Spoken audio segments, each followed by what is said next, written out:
Correct, please, Lordships. I beg to mention item number 2 and 3, my lord. Since the item number 1 is for delivery of judgment, my lord, item 1, item 2 এটা আজকে সাক্ষ্য গ্রহণের জন্য আছে, prosecution একটা application দিয়েছে, my lord, for adjournment. Adjourned. My lord, next date may be 25th of this month. And item 3, my lord, pursuant of your lordship's order, accused R.A.M. Obaidul Muqtadi Rashid Chowdhury has been produced before this tribunal today. তাকে আজকে CW মূলে কাস্টডিতে প্রেরণে committed to the custody. Much obliged, your lordships. আপনার next date হচ্ছে 14th December, এটা fix আছে আগে থেকেই। Item 3 next date আগে থেকেই ফিক্সড আছে, আর আইটেম 2 এর নেক্সট ডেট আমরা 25 তারিখে চাচ্ছি। 25 তারিখ, ঠিক আছে। Much obliged.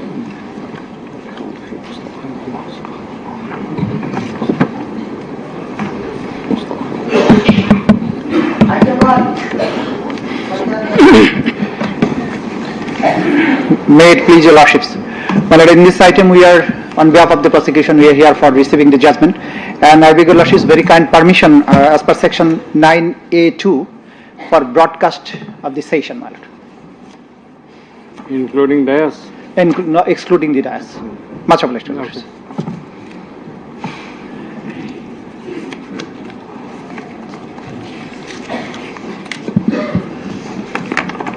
Much awaited judgment.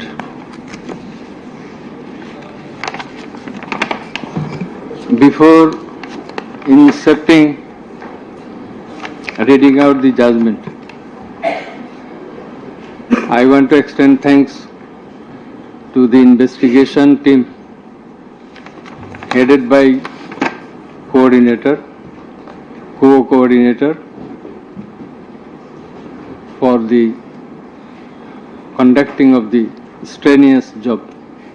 They have done a very tough job, I will say,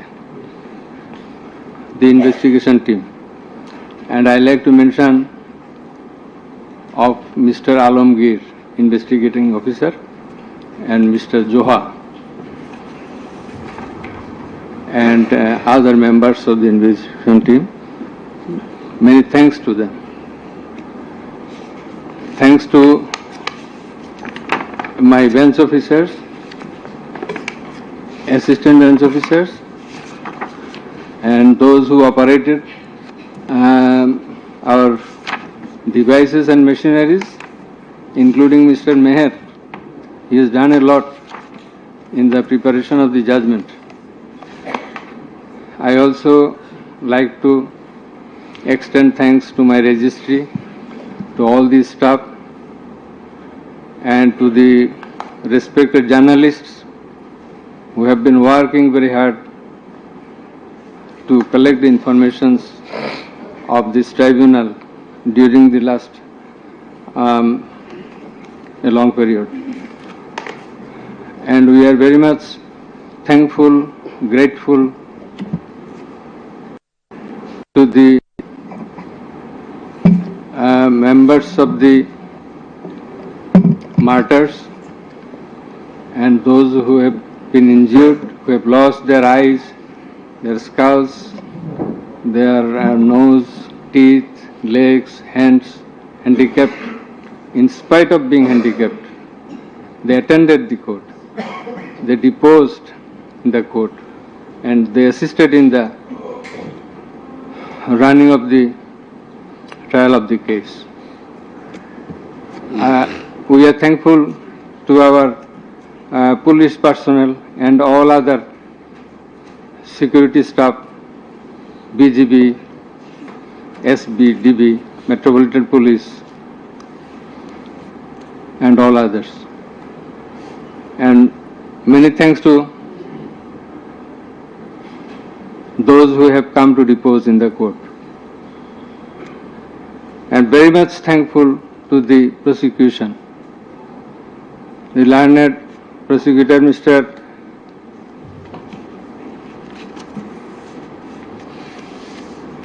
Mizanul Islam, Mr. Ghazi Manoarul Hussain. They played a substantial part in the trial. And I will mention the other names of the prosecutors who have also contributed to some extent from time to time during the proceeding of this case. And they are Mr. Sultan Mahmud, Mr. Shahidul Islam Sardar, Mr. Farooq Ahmed, Mr. Abdullah Al-Numan, Mr. Abdul Sattar, Mr. Mamun Rashid, MD Hassanul Banna, SM Moinul Karim, Mr. Saikul Mahdi, Mr. Tariq Abdullah, Mr. Saimum Raja, Mr. Tasmirul Islam, Mr. Tanbir Hussain Joha. Our thanks to all our staff, whose names I could not mention by this time. Our heartfelt thanks to the learned Attorney General, who have attended the trial at the inception and at the conclusion. Over and above, our thanks from the core of our heart to Mr. Tajul Islam, the learned Chief Prosecutor, for playing the part of excellence. We are thankful to all others. Thank you all. Now let us say something about. I am sorry. I am very much sorry. Our sincere thanks to the learned defense lawyers, particularly the learned State Defense Lawyer, Mr. Amir Hussain. Many people will say many things, but he has done a lot. And he, in our view, in our estimation,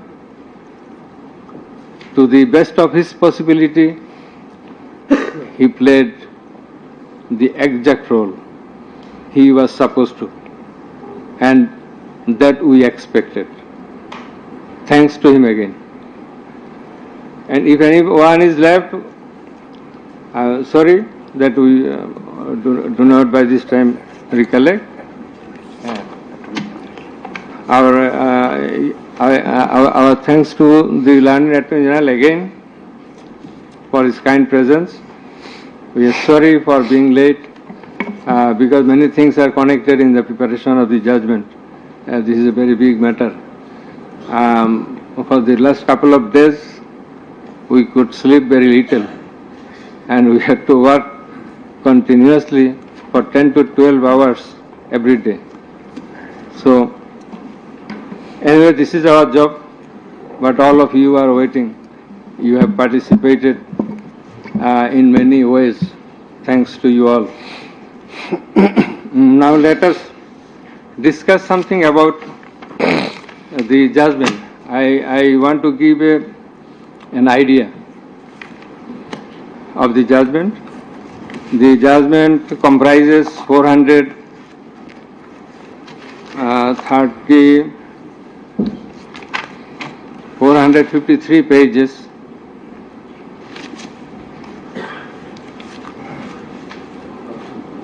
And it consists of 6 parts. The first part includes the index, description of the prosecutors, learned prosecutors and the learned defense counsels, introduction of the accused, origin and object of the tribunal, jurisdiction of the tribunal. Article 7 of the Rome Statute, which is the basis of trial of our tribunal.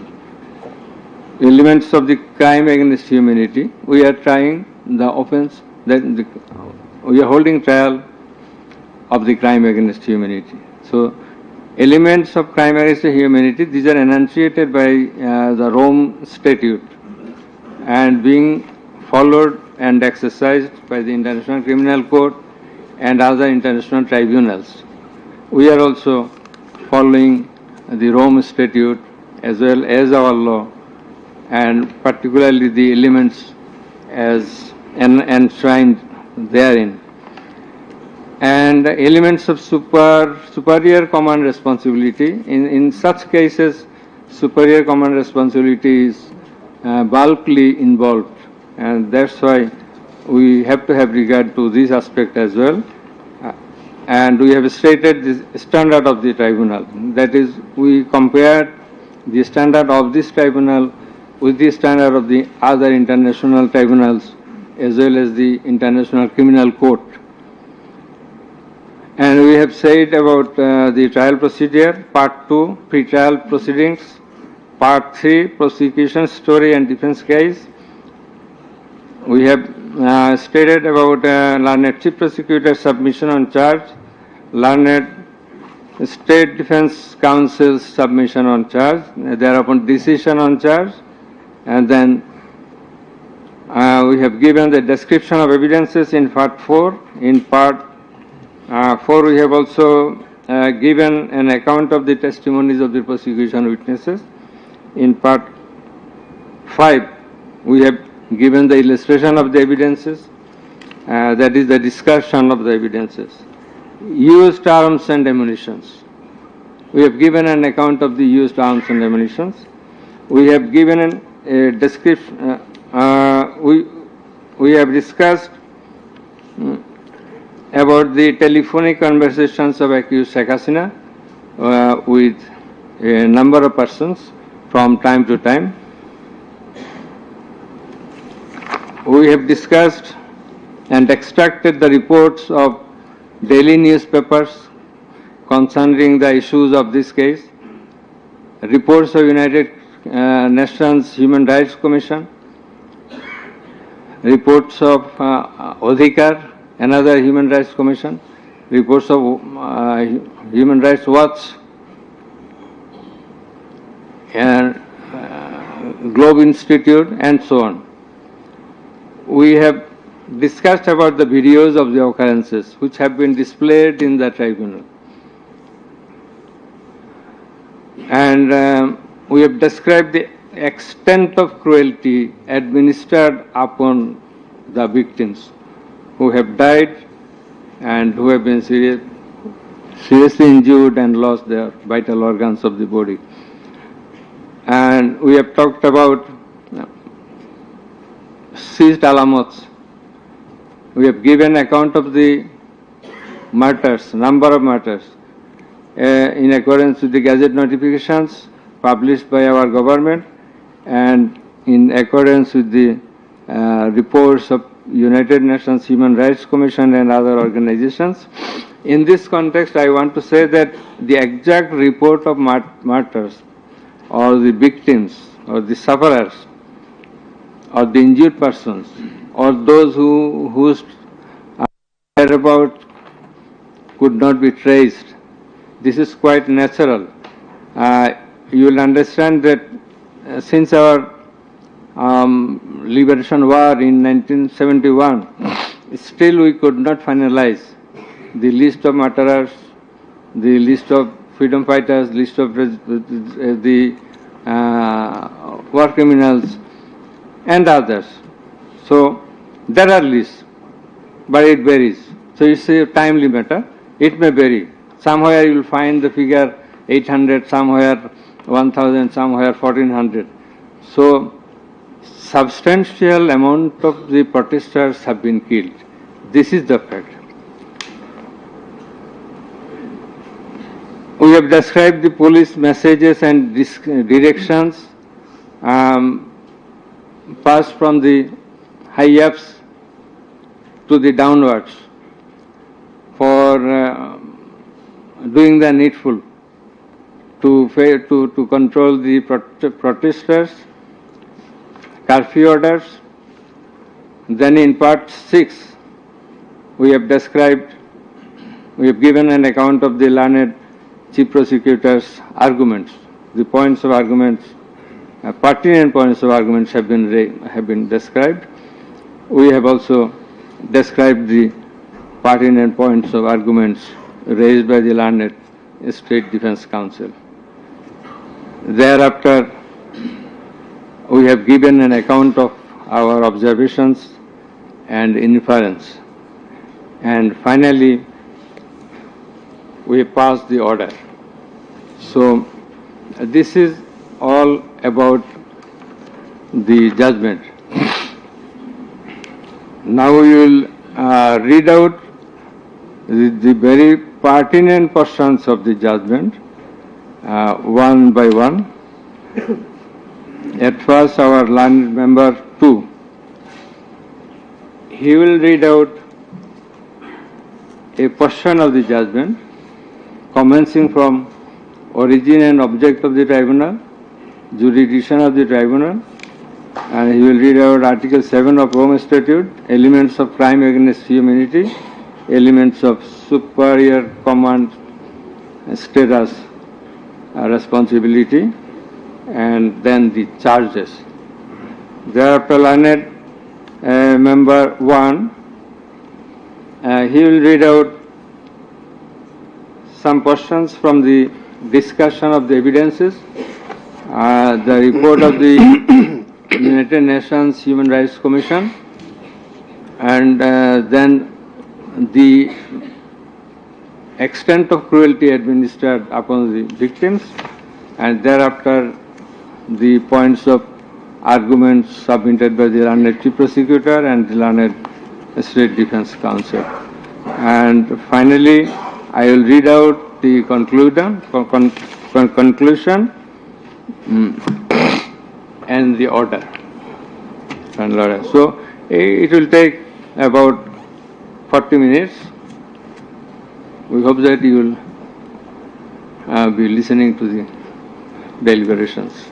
Thank you very much. Now the turn of our learned member 2, he is reading out as I have mentioned.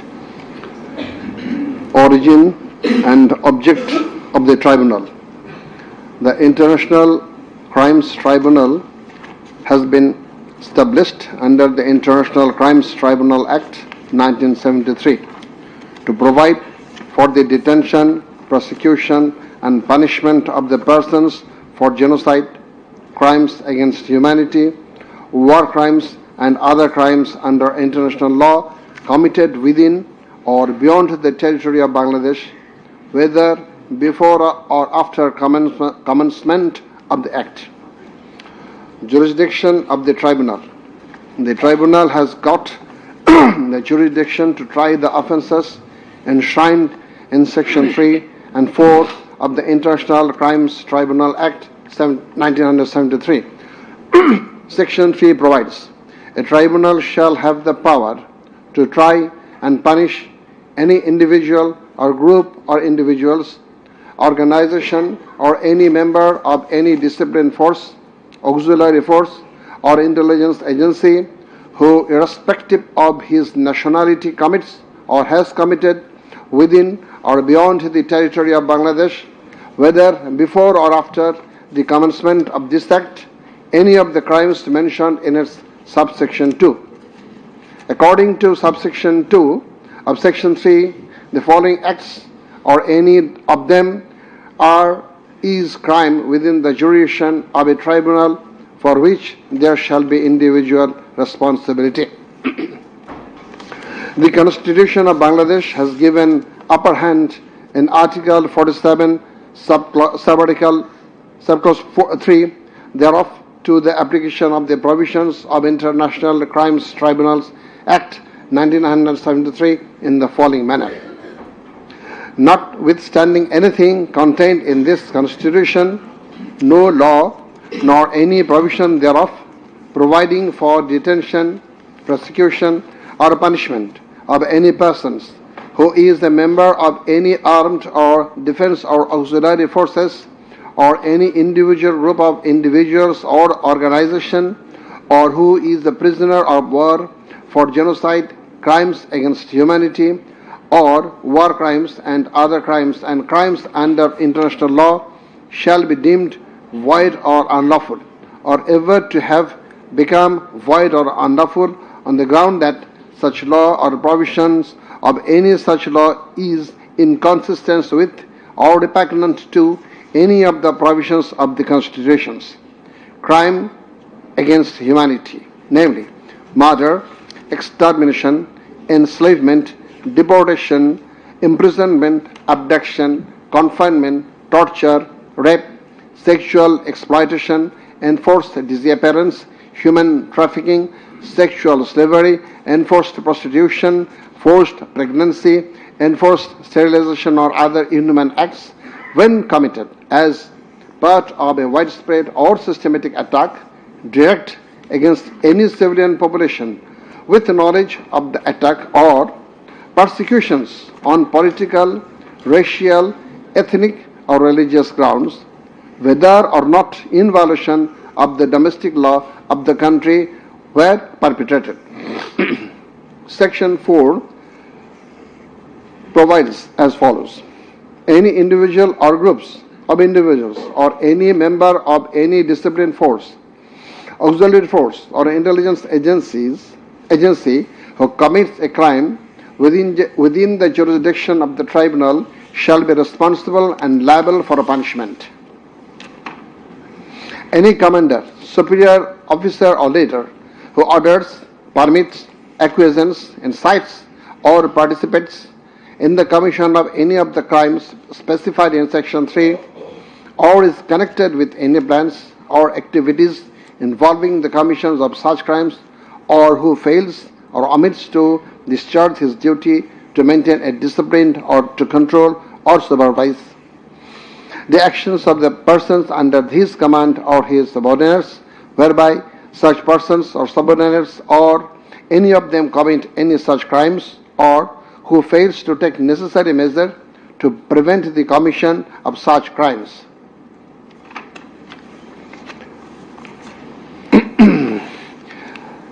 Now, crimes against humanity according to Rome Statute.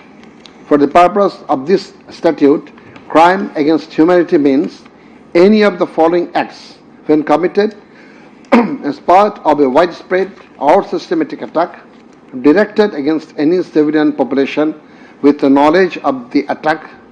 A. Murder. I am reading the relevant ones. Murder, torture, other inhuman acts of a similar character intentionally causing great suffering or serious injury to body or to mental or physical health. The core offense in the instant case is the crime against humanity. Thus, we have to see what elements are required to constitute this crime. In Section 4 of the Act, there must be an attack. B. The attack must be widespread or systematic. C. The attack must be targeted a civilian population. D. The attack must be within the knowledge of the superior, or the superior should have known of the attack in order to hold him or her liable for the crime. The superior must have been in the control over the concerned subordinates. Elements of superior command responsibility. From the jurisprudence and eminent from the international crimes tribunals, it is generally agreed that 4 elements must be proven for a person to be held responsible as superior. The elements are: 1. An international crimes must have been perpetrated by someone other than the accused. 2. There existed a superior subordinate relationship between the accused and the perpetrator. 3. The accused as a superior knew or had reason to know that the subordinate was about to commit such crimes or had done so. 4. The accused as a superior failed to take the necessary and reasonable measure to prevent such crimes or punish the perpetrator. Section 4, subsection 2 of the International Crimes Tribunal Act provides that any commander or superior officer who orders, permits, acquiesces, or participates in the commission of any of the crimes specified in Section 3 or is connected with any plans and activities involving the commission of such crimes, or who fails or omits to discharge his duty to maintain discipline or to control or supervise the actions of the persons under his command or his subordinates, whereby such persons or subordinates or any of them commit any such crime who fails to take necessary measures to prevent the commission of such crime is guilty of such crimes. Now, I am going to read the charges.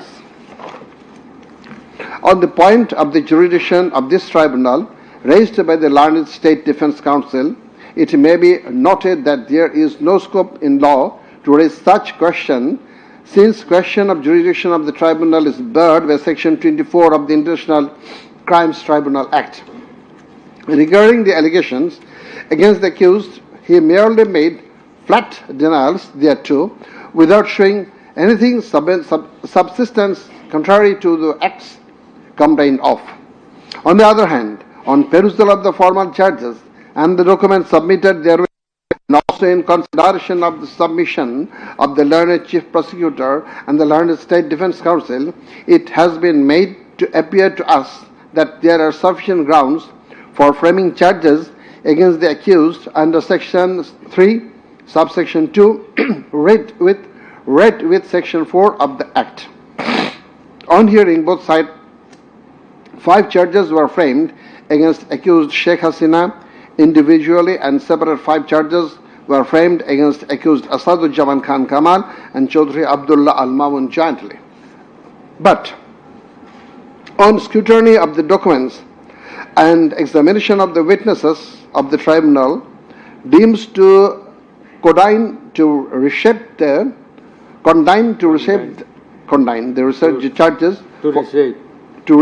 charges for ends of justice, and accordingly the same charges framed earlier have been modified in the following manner.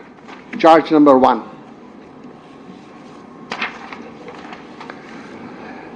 Incitement in order to attack and kill protesting students of Dhaka University and other academic institutions of the country, and also failure to take preventive and punitive measures, and thus killing hundreds and severely injuring thousands of protesters during July Uprising 2024, commencing on 1st July 2024 and ending on 5th August 2024, accused Sheikh Hasina as the Prime Minister of Bangladesh and the President of the ruling party of Bangladesh, Awami League, as well as 14th Party Alliance, in a press conference on 14/7/24 at Ganabhavan, made the following derogatory remark. মুক্তিযোদ্ধার নাতিপুতিরা চাকরি পাবে না তো কি রাজাকারের নাতিপুতিরা চাকরি পাবে? If the grandchildren of freedom fighters should not get job, should the grandchildren of Rajakars get it? Pointing towards the protesters of anti-discrimination student movement while demanding rational reform of quota system in government job, whereby the left defamed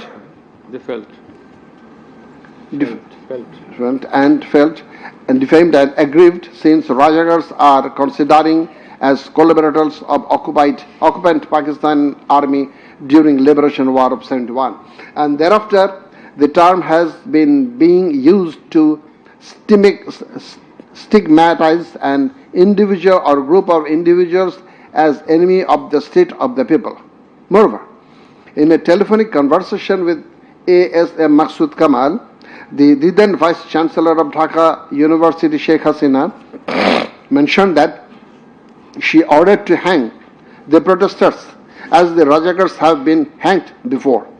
Furthermore, being incited and inspired by the said remark, Cabinet Minister and Awami League Secretary Obaidul Qadir, separately charged, made another provocative, aggressive remark on 15th July of 2024 at 12 noon, saying, Andolon Domone Chhatroligi Jotheshto. Chhatroligi is enough to bring the movement under control. And as such, the students, female and male, came down to the streets chanting slogans against herself and her party of government. Meanwhile, her subordinates, including the cabinet members, police and other law enforcing agencies, activists of four-party Awami League and its affiliated and allied organization go to incited and inspired of the aforesaid remarks of you and Ubaidul Qadir, and thus they launched widespread and systematic attack within your full knowledge upon the peaceful statement protesters in Dhaka University, causing 297 students injured and many others in different educational institutions throughout the country, including Rangpur Begum Rokeya University, where Abu Said was brutally shot dead by police. By your incitement and order to kill the protesting students who have been injured and killed as the foresight, and also by failure to take preventive and punitive measure against the perpetrators, accused Sheikh Hasina committed the crimes against humanity under Section 3, subsection 2, under Section 4, subsection 1, clause B, and Section 4, clause 3, subsection 3, read with Section 20A of the International Crimes Tribunal Act 1973. Charge number 2. Order to use lethal weapon, drones, and helicopters to kill the protesters and execution of the order. During the July uprising 2024, accused Sheikh Hasina held a conversation over telephone with Dr. A.S.M. Maksud Kamal, the then Vice Chancellor of Dhaka University, from Ganabhavan on 14th July 2024 at about 11 p.m., wherein she mentioned that she already ordered to kill the protesters like the Rajakars who have been hanged before. Again on July 18th, Sheikh Hasina conversed over telephone with Sheikh Fazlanur Taposh, the then Mayor of Dhaka South City Corporation, mentioning that she had already given direction to the law enforcement agencies to use helicopter and lethal weapons to kill and eliminate the peaceful, unarmed civilian protesters, and also ordered them to use drones to locate the protesters. She also told him that she passed orders to arrest and protesters across the country. As a result of above statement, directions, the Home Minister Asaduzzaman Khan Kamal and the Inspector General of Police Chaudhry Abdullah Al Mamun successively implemented the directions through their underlings, that is, law enforcing agencies, by deploying drones and helicopters in the sky, killing about 1,400 protesters, including women and children, indiscriminately and gravely injuring about 25,000 of them throughout the country by using lethal weapons everywhere from 16th July 2024 and helicopters somewhere from 18 July 2024 up to 5th August 2024, and thereby Sheikh Hasina, Asaduzzaman Khan Kamal and Chaudhry Abdullah Al Mamun committed crimes against humanity as a joint criminal enterprise punishable under Section 3, subsection 2, clause A, G, H, Section 4, clause B, C, Section 4, subsection 3, read with Section 20A of the International Crimes Tribunal Act. Charge number 3. Killing 6 protesters at Chankharpur with lethal weapons. The protesters convened a program titled March to Dhaka to be held on 5th August and made a call to the people of all walks throughout the country to march to Dhaka on the scheduled day. People of all spheres began to assemble in Dhaka from every part of the country on August 5th. By incitement, order and inaction of Sheikh Hasina, by abatement and inaction of Home Minister Asaduzzaman Khan Kamal and Inspector General of Police Chaudhry Abdullah Al Mamun, the successive underlings got incited and inspired to kill the protesting students and common people, and thereupon under order, supervision and inaction of accused Asaduzzaman Khan Kamal, Chaudhry Abdullah Al Mamun and the then Dhaka Metropolitan Commissioner DMP Habibur Rahman, Joint Commissioner Police Shudip Kumar Chakraborty, Additional Deputy Commissioner Shah Al Alam Muhammad Akhtar ul Islam, Assistant Commissioner Muhammad Imrul and Inspector Muhammad Arshad Hussain, who have been separately prosecuted successively ordered to commit atrocities to the protesters assembled at Chankharpur of Dhaka and supervised the same, and during such atrocities, 6 unarmed protesters, namely Shahriyan Khan Anas, Sheikh Mahdi Hassan Junaid alias Mustaqin, Muhammad Yaqub, Muhammad Rakib Hauladar, Muhammad Ismamul Haq, and Manik Mia alias Shahrik were shot dead by Constable Shujan Hussain, Constable Imaj Hussain, and Constable Nasirul Islam, who have been separately prosecuted at Chankharpur as part of widespread and systematic attack. The aforesaid killings took place pursuant to the order of Prime Minister Sheikh Hasina, within her full knowledge and under successive order, supervision, and within the knowledge of Home Minister Asaduzzaman Khan Kamal and Inspector General of Police Chaudhry Abdullah Al Mamun, and by such killings they committed crimes against humanity as joint criminal enterprise by order, abatement, and inaction to prevent and punish the perpetrators under Section 3, Subsection 2, read with of Tribunal Act 1973. So these are now the turn of learned member 1.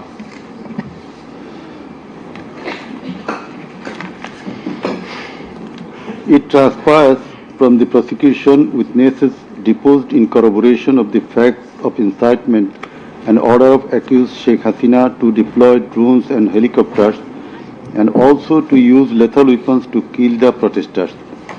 The daily newspapers of Bangladesh also published reports of such incitement and order of Sheikh Hasina. Moreover, the prosecution exhibited the pen drive CD containing telephonic conversation of Sheikh Hasina with Dhaka University Vice Chancellor A.K.M. Maqsood Kamal, Dhaka South City Corporation Mayor Fazlenur Taposh, and Hasanul Haq Inu.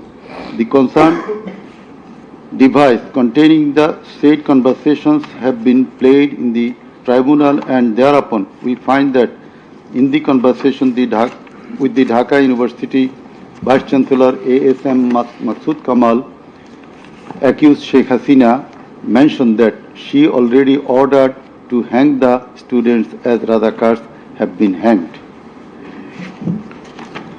Now I am mentioning the substantial portion from his conversation with, from her conversation with A.S.M. Maqsood Kamal, the accused Vice Chancellor of Dhaka University. Sheikh Hasina, তো রাজাকারের তো ফাঁসি দিছি, এবার তাদেরও তাই করব, একটাও ছাড়ব না, আমি বলে দিচ্ছি। শেখ হাসিনা, কোন দেশে বাস করি আমরা? এদেরকে বাড়তে বাড়তে তো রাজাকারের অবস্থা হয়েছে, দেখিস নাই? সবগুলোকে ফাঁসি দিছি, এবার তোদেরও ছাড়ব না। শেখ হাসিনা, সব এইগুলাকে বাইর করে দিতে হবে, আমি বলে দিছি আজকে সহ্য করার পরে অ্যারেস্ট করবে, ধরে নেবে এবং যা অ্যাকশন নেয়ার নেবে।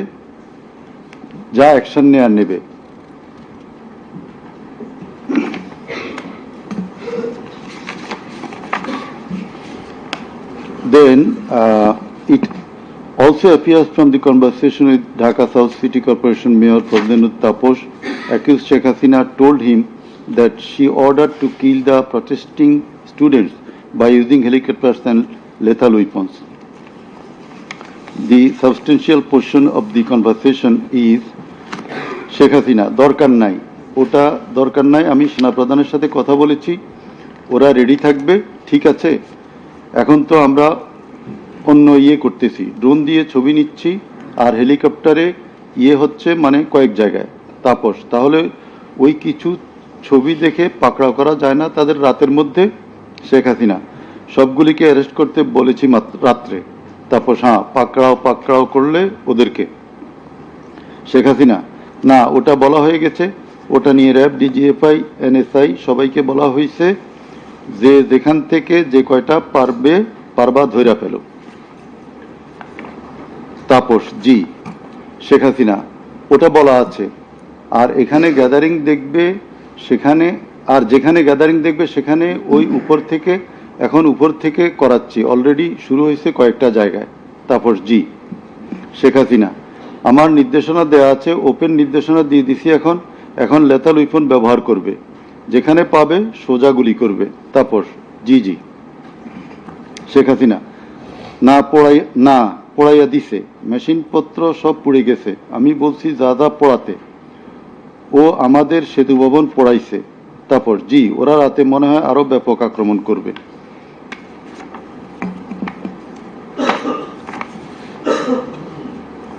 In the conversation with the Hasanullah Inu, accused Sheikh Hasina mentioned of bombing upon the protesters from the helicopter.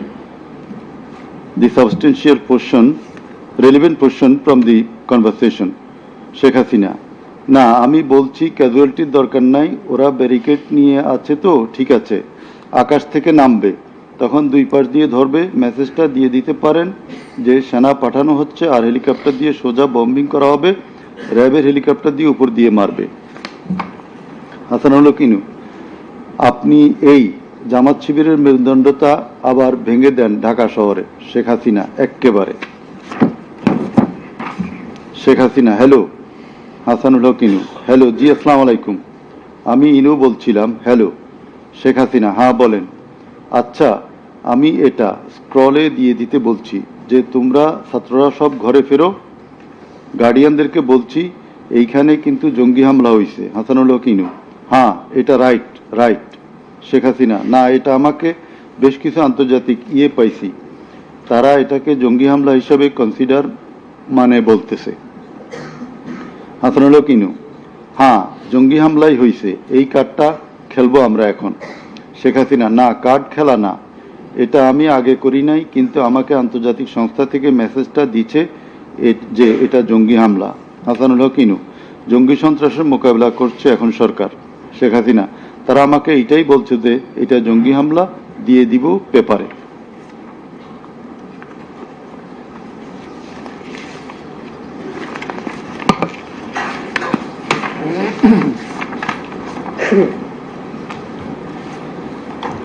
Reports of international and national organizations. United Nations Human Rights Office held an investigation into July-August 2024 atrocities in Bangladesh and mentioned in its report that the following inhuman and unlawful acts were committed by protesters during the movement and reported as follows.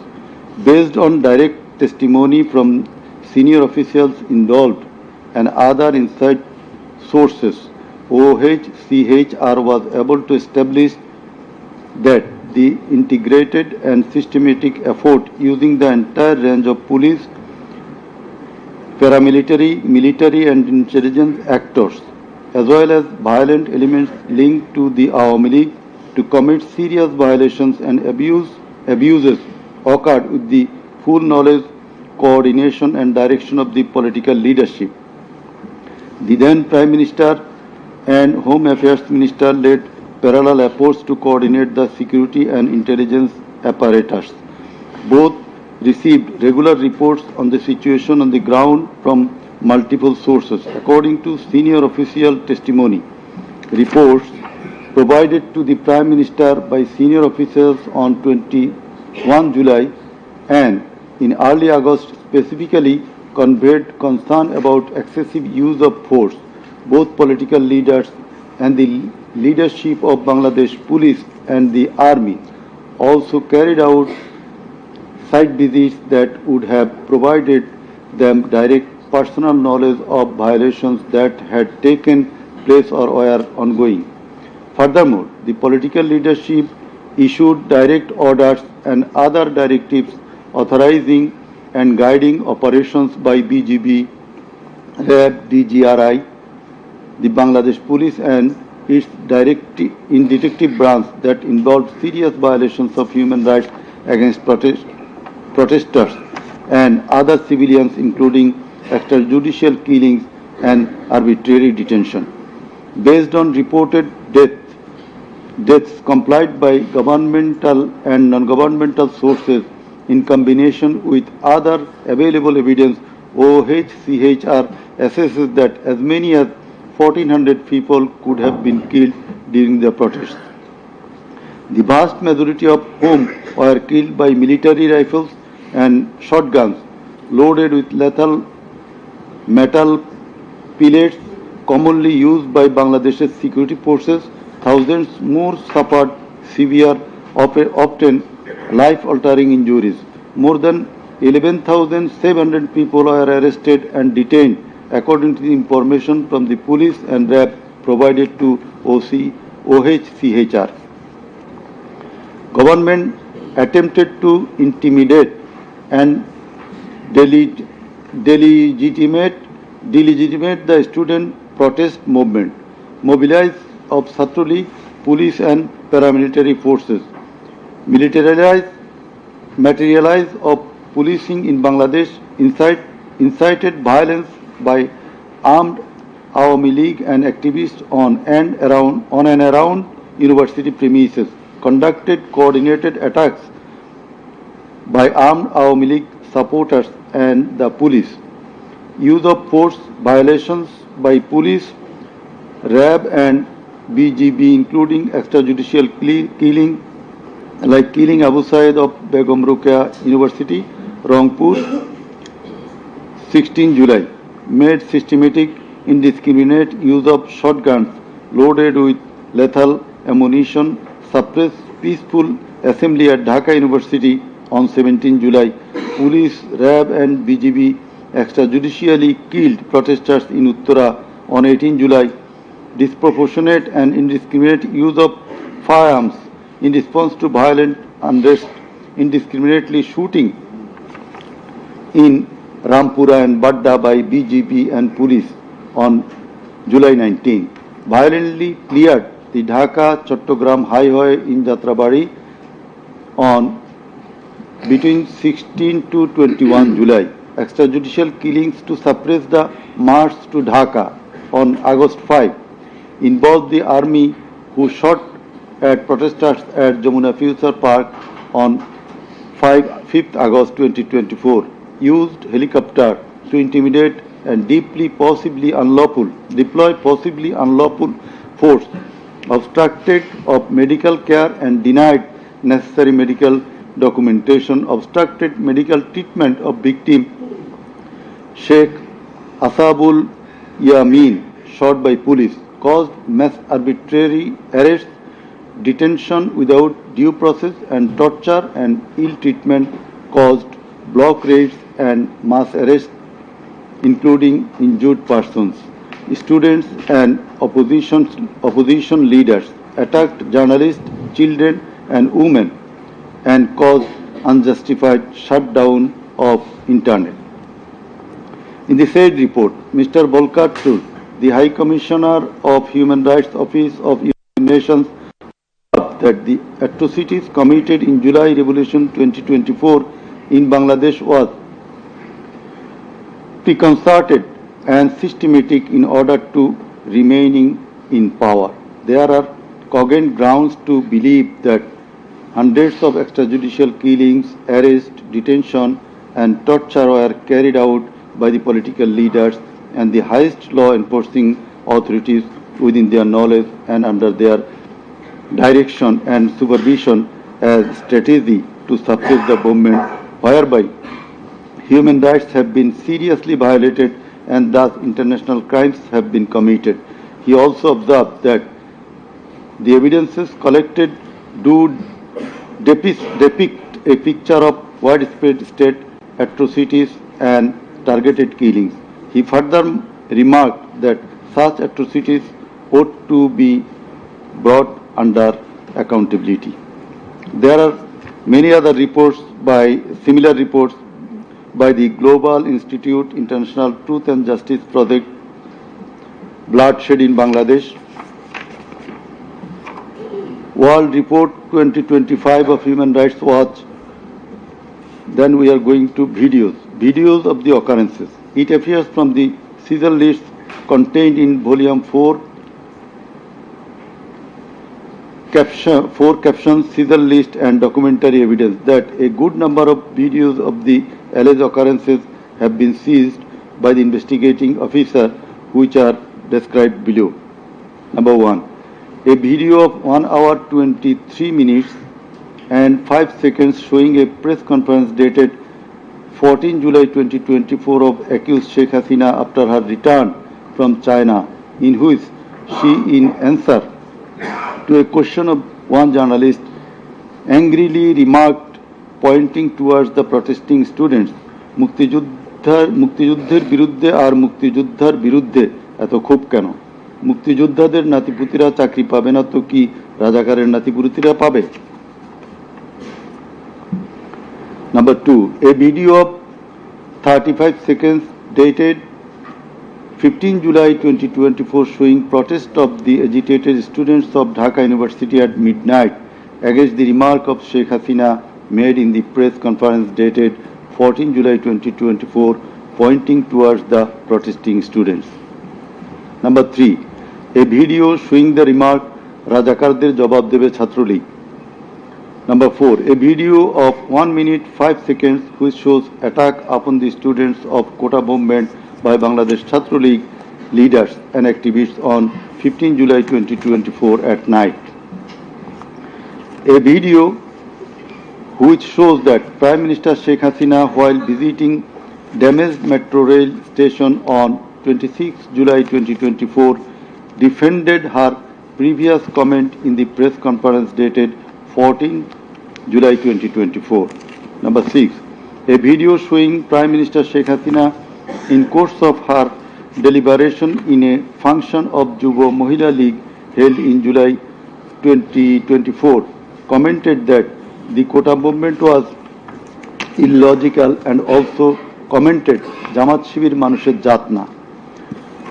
Number 7, a video showing some adverse remark of Sheikh Hasina against the female students of Ruqayya Hall of Dhaka University meeting at her office on 15 July 2024. A video showing how Sheikh Hasina asked Delhi to attack Dhaka. A video shows the scenario of how protesting student Mugdho was shot dead in the July movement. This video was broadcast by YouTube channel named Narrative Bangladesh on 19 April 2025. A video which shows the scene of shooting a young person named Ridoy by police in the July movement. This video was broadcast by YouTube channel named International Truth and Justice Project on 15 January 2025. A video named Jatrabari Evidence of a Massacre Bangla showing the scenarios of killing and torturing some participants of the movement.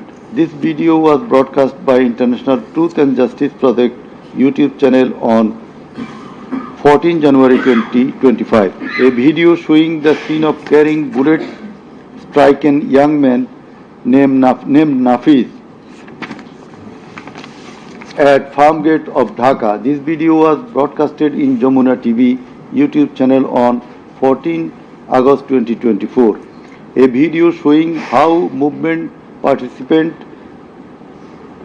Khokon Chandra Burman was injured with gunshot in his face. It appears that the whole face including mouth, nose and eyes of Khokon Chandra Burman have been completely disfigured.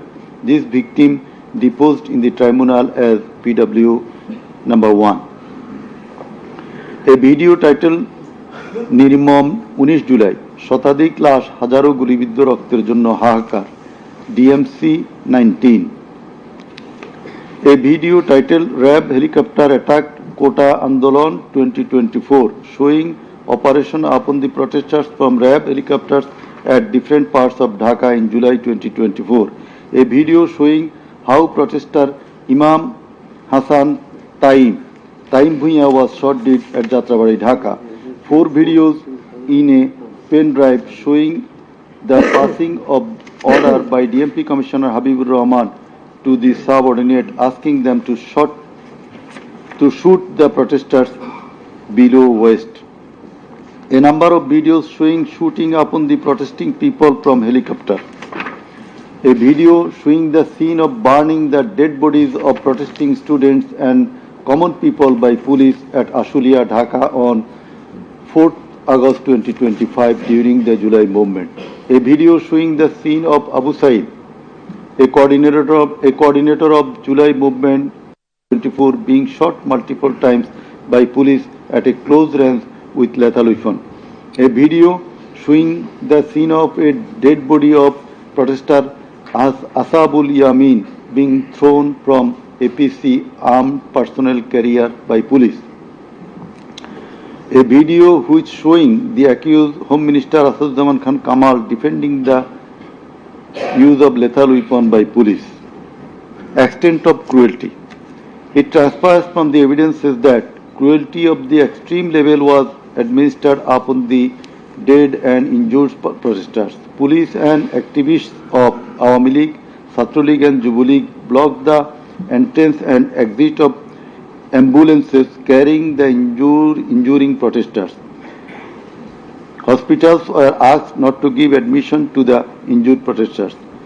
It appears from the testimony of PW2 that in some cases, patients were searched by police and ruling party activists. Doctors were intimidated and some of the doctors were transferred due to giving treatment to the protesting injured persons. PW3 Parveen deposed that she found an injured young man shouting, save me, save me, under Jatrabari flyover. Blood was coming out from both of his eyes. Parveen pulled him up and put him on her shoulder and looking for a rickshaw. And then 14 to 15 armed police shot them. The injured man, being hit by bullets, fell down from her shoulder. They also shot PW Parveen at her left eye, lower abdomen and other parts of the body. Blood was gushing out of her body and thus she fell down. Coordinator of the movement, Abu Said of Begum Ruqayya University, Rangpur, was shot at a close range. Doctors were forced to change his post-mortem report 5 times. PW8 Naim Chikdar was shot at a close distance of 5 meters. He was hit by 500 bullets and 3 hospitals refused to admit him, apprising that Prime Minister Sheikh Hasina instructed to refuse admission to the protesting patients. PW8 also said that Chhatra League activists were searching him and as such he was hidden in separate room by the doctors. It is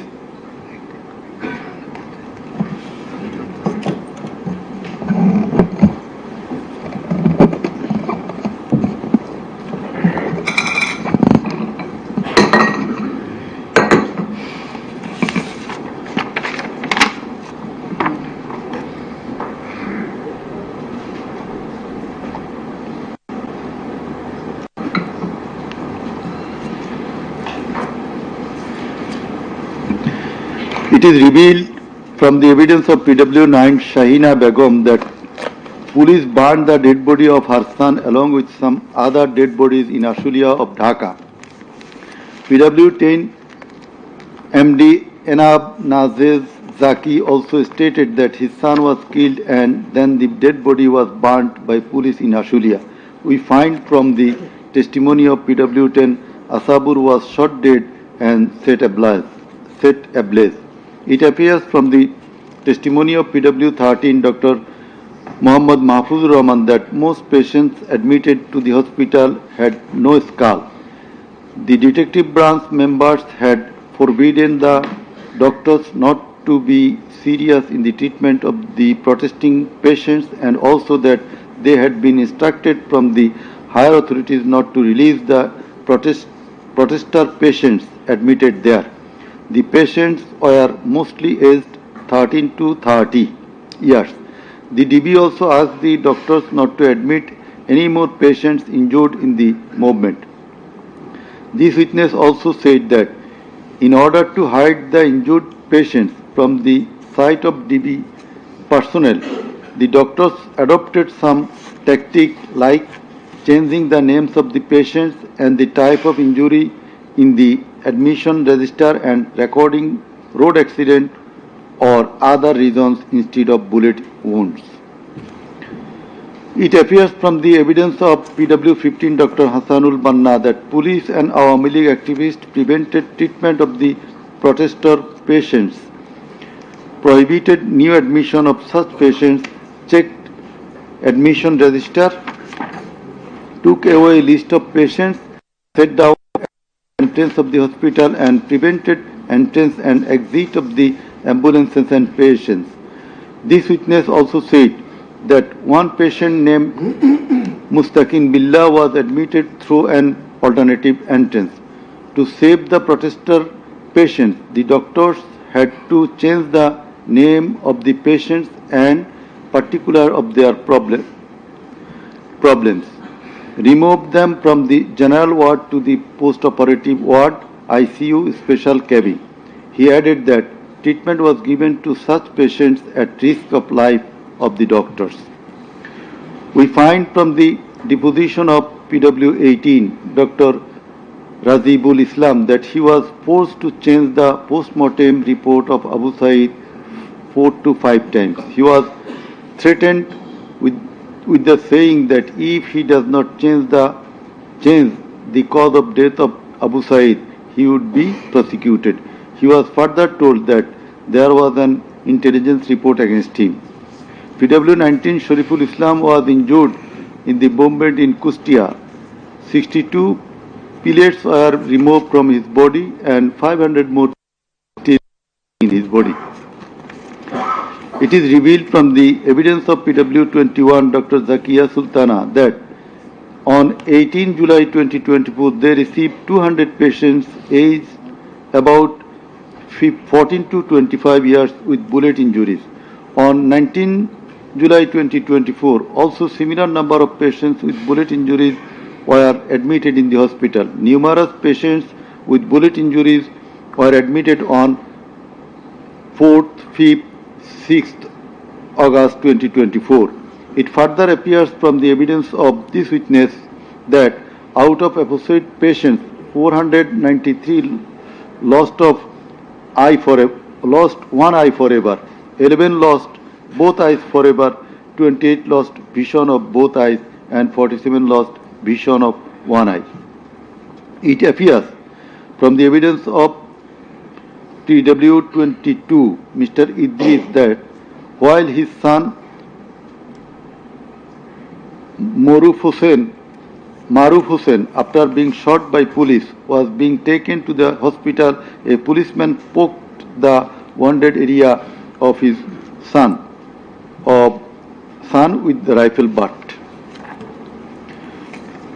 PW23 Amena Akhtar deposed that while Home Minister Asadzaman Kamal and IGP Chaudhry Abdullah Al Mamun were passing across Jatrabari, one police officer was showing them a video of their attacks on protesters and said, "Guli kori ekta, more ekta, ahuto hoy ekta, ektai jay, bakita jay na." It transpires from the testimony of PW27, Dr. Mashuk Ahmed, that Chhatraleague activists stopped ambulance carrying protesting wounded near Shahidullah Hall of Dhaka University. They also checked the patient identity, asked the doctors not to treat the wounded protesters and also not to be so serious in their treatment. He further said 5 doctors were transferred elsewhere due to rendering treatment to protesters with bullet injuries. This witness also stated that the direction of the gunshot wounds of the patients treated on 19, 20, 21 July and 4-5 August in Dhaka Medical College Hospital was from the top to the bottom. He meant that the gunshot was done from above, which obviously imply helicopter. It appears from the evidence of PW47 Nahid Islam deposed that bullets were fired from helicopter and that many false cases were filed against the protesters, and also that the activists of Awami League, Jubo League and Chhatra League prevented the treatment and burial of protesters. Furthermore, some of the protesters were forcibly disappeared and many dead bodies of the protesters were concealed. He himself and some other student leaders were abducted. PW 48 Ali Ahsan Junaid stated that on 15 July 2024, Chhatra League activists brutally attacked and injured the Dhaka University students, hindered going to the hospital and tortured them in the hospital. He further said that the protesters were fired from the helicopter. We find from the evidence of PW 54, Mr. MD Alamgir, investigating officer, that the protester named as Ashabul Yamin was thrown down from the APC by the police.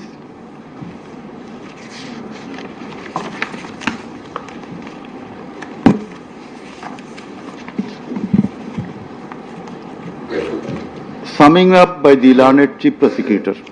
The learned Chief Prosecutor advanced argument on conclusion of the testimonies of the prosecution witnesses.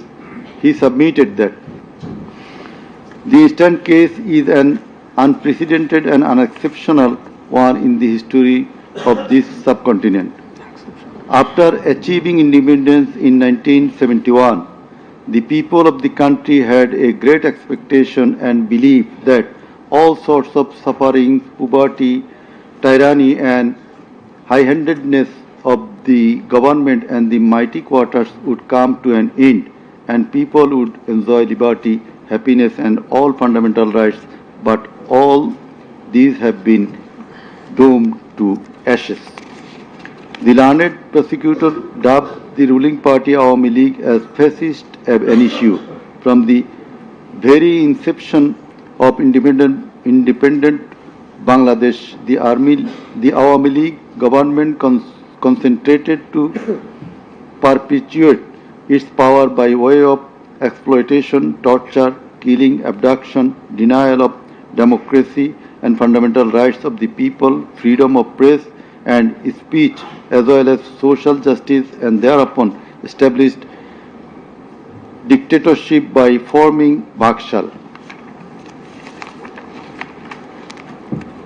The then Awami League government led by Sheikh Mujibur Rahman planned in connivance with a neighboring country to weaken and abolish our glorious army and thus formed Rakhi Bahini, an armed organized parallel to the army. In the like way, after coming to the power in 2008, accused Sheikh Hasina's government committed the same acts like torture, abduction, killing, false prosecution, imprisoning, confinement, enforced disappearances, so dominated judiciary, restricted the freedom of press and freedom of speech. Sheikh Hasina oppressed the critics, writers, journalists, members of civil societies, lawyers and judges and ousted many of them from the country. The then Chief Justice Sheikh S.K. Sinha, eminent writer and journalist as well as historian Mahmudur Rahman, politician and journalist Pinaki Bhattacharya, Shafiq Rahman, Ilyas Hussain, Kanak Sarwar, Mushfiqul Fadl Ansari, Oliullah Numan, Shahid Alam, Jawad Nirjor, Tasneem Khalil, Julkarnain Shair, Barrister Abdul Razzaq were driven out of the country for speaking the truth and criticizing the government's misrule, oppression and loopholes. In 2008, with Sheikh Hasina's conspiracy as that of her father, 57 senior army officers, while an deputation in Bangladesh Border Guard, that is BGB, were killed in an official congregation of Pilkhana BGB headquarters by the Awami League leaders and loyal army officers. Thereafter no action was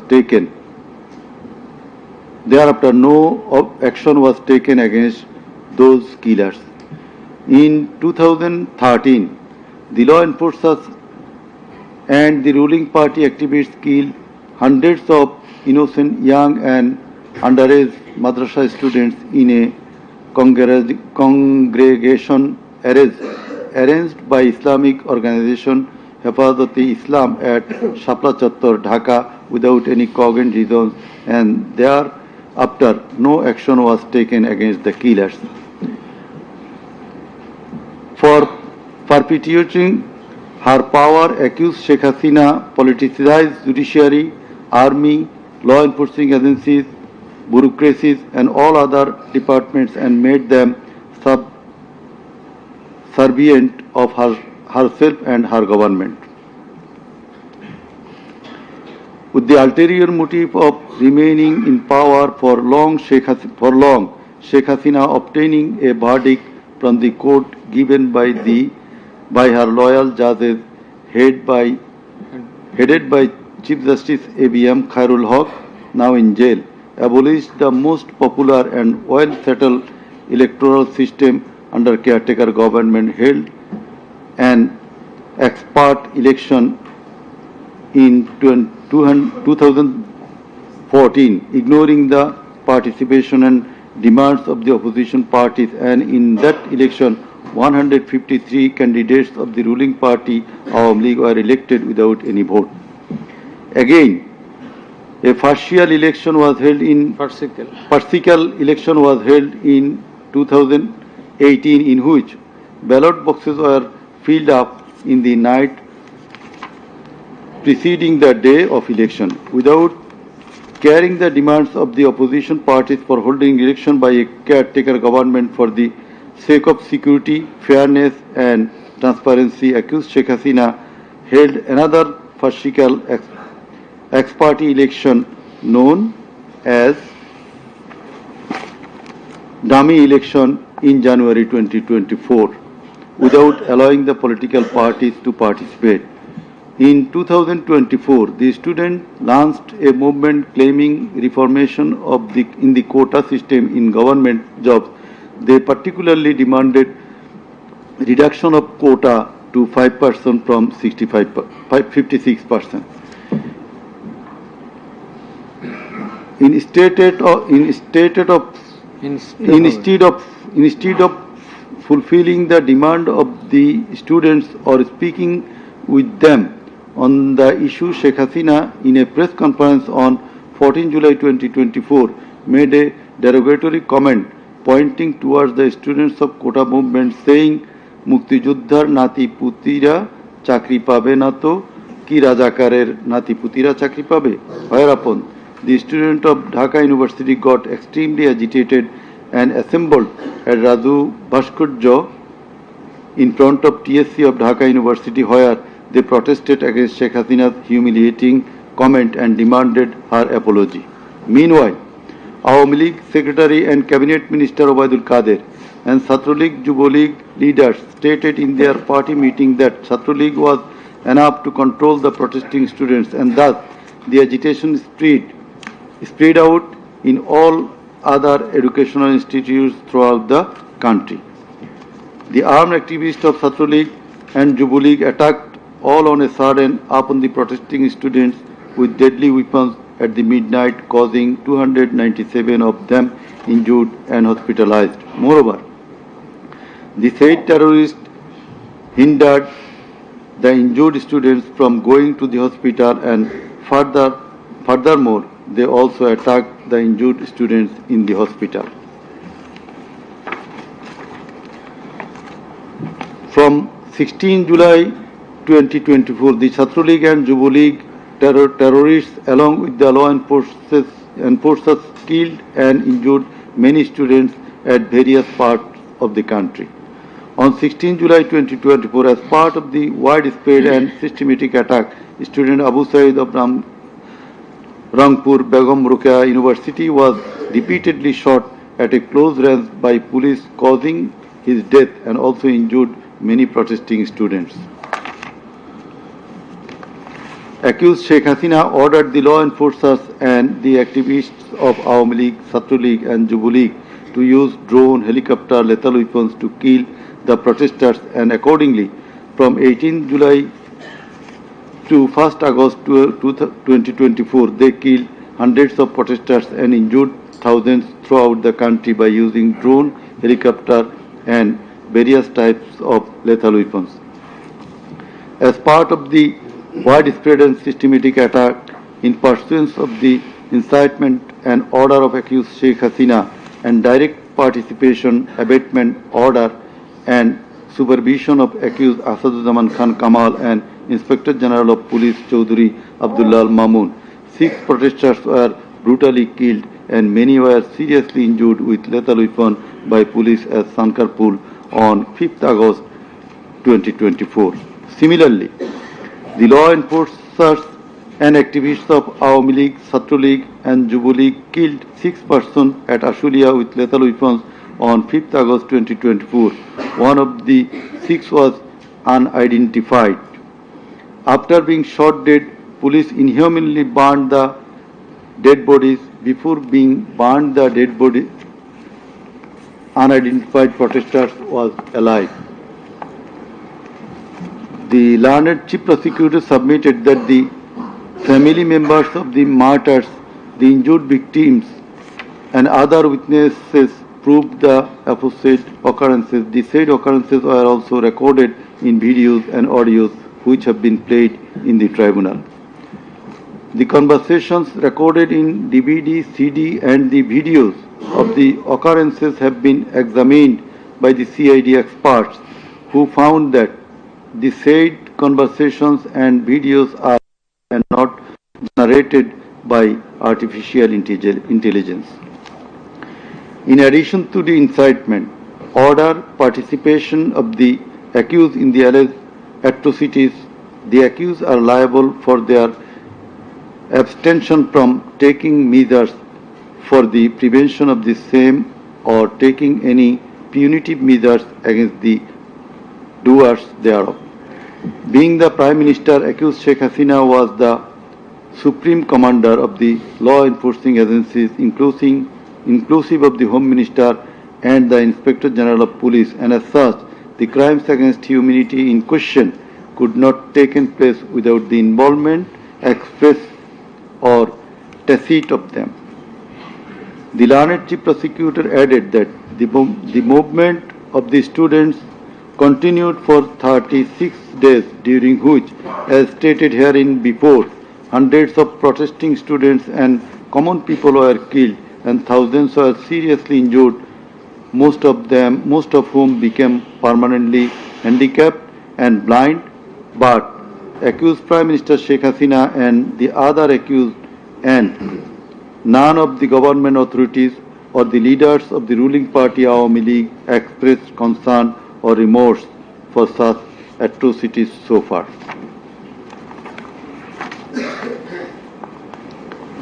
Accused Sheikh Hasina, instead of expressing remorse or seeking apology for the said crimes, continued to commit further crimes by threatening the present government, the International Crimes Tribunal personnel and the prosecutors, and also the political party leaders in her hate speeches in audio conversations from time to time.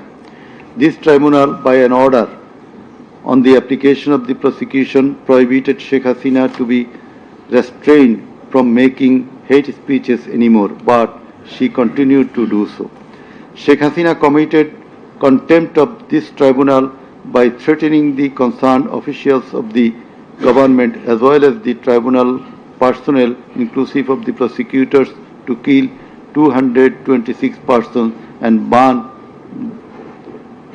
the houses of the rival party leaders and activists in an audio conversation with one of her party activists, for which the tribunal drew a contempt proceeding against her.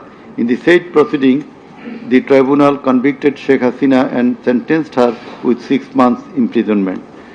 The accused committed crimes against humanity jointly by their incitement, order, abatement, participation and inaction, which come within the purview of joint criminal enterprise and superior command responsibility. The authorities in question were widespread and systematic and was atrocities.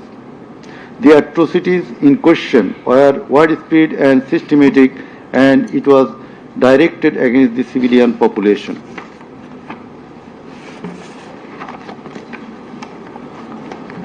The learned Chief Prosecutor concluded his submission with the saying that in the circumstances it has been proved and established beyond reasonable doubt that the accused committed the crimes against humanity by their incitement, order, participation, abatement, and also inaction, whereupon they deserve the maximum punishment as prescribed by Section 3, subsection 2, A, G, H, and Section 4, subsection 1, subsection 2A, 4.2b, 4.2c, and 4.3 of the International Crimes Tribunal Act 1973. He added that the evidences against the accused are so strong and adequate that if they are tried in any other court or tribunal in the world, they would be awarded the maximum punishment. It may be noted here that the learned prosecutor, Mr. Sheikh Mahdi, assisted the Chief Prosecutor by referring a number of decisions of different international tribunals.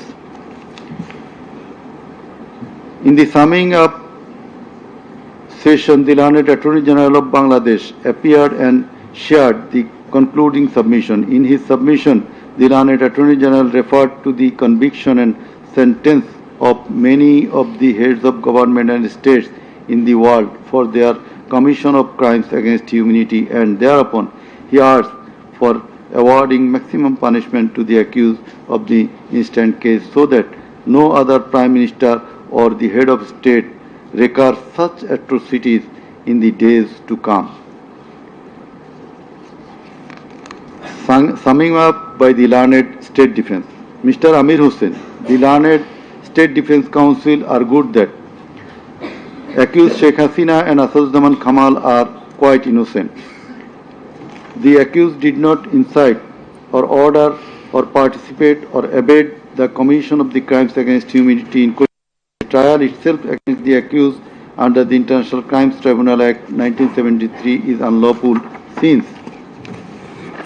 the act was passed for the purpose of trial of the persons who committed genocide in 1971.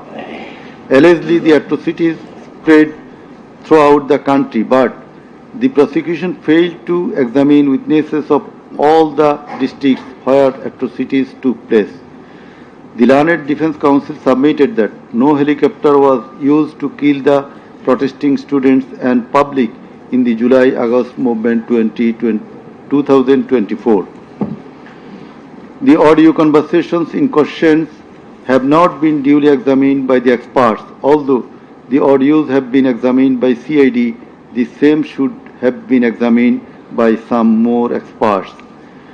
He questioned the prosecution's claim as to the number of the deaths and injured. He stated that although the prosecution claimed that 1,500 protesters died and 25,000 injured, but the Gazette notifications of the government shows the number of dead protesters as about 800.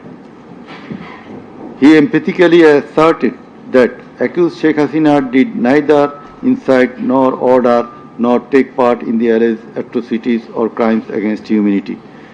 Mr. Amir Hussain vehemently opposed the words of the learned Chief Prosecutor terming Sheikh Hasina and Asaduzzaman Kamal as fascist. He also opposed the assertion of the learned Chief Prosecutor that Sheikh Hasina fled to Delhi due to the commission of the crimes against humanity by the wave of the mass movement.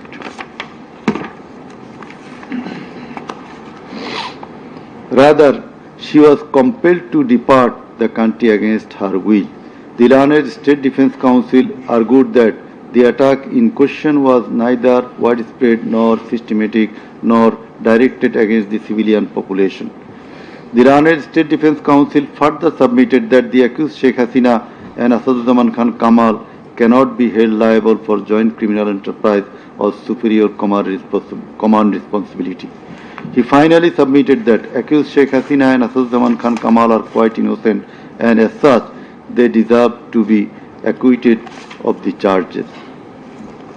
Now, the Honorable Chairman of the Tribunal, Mr. Justice Ghulam Murtuza Chaudhary, will read out the final portion of the judgment, including the observation. Thank you. Thank you.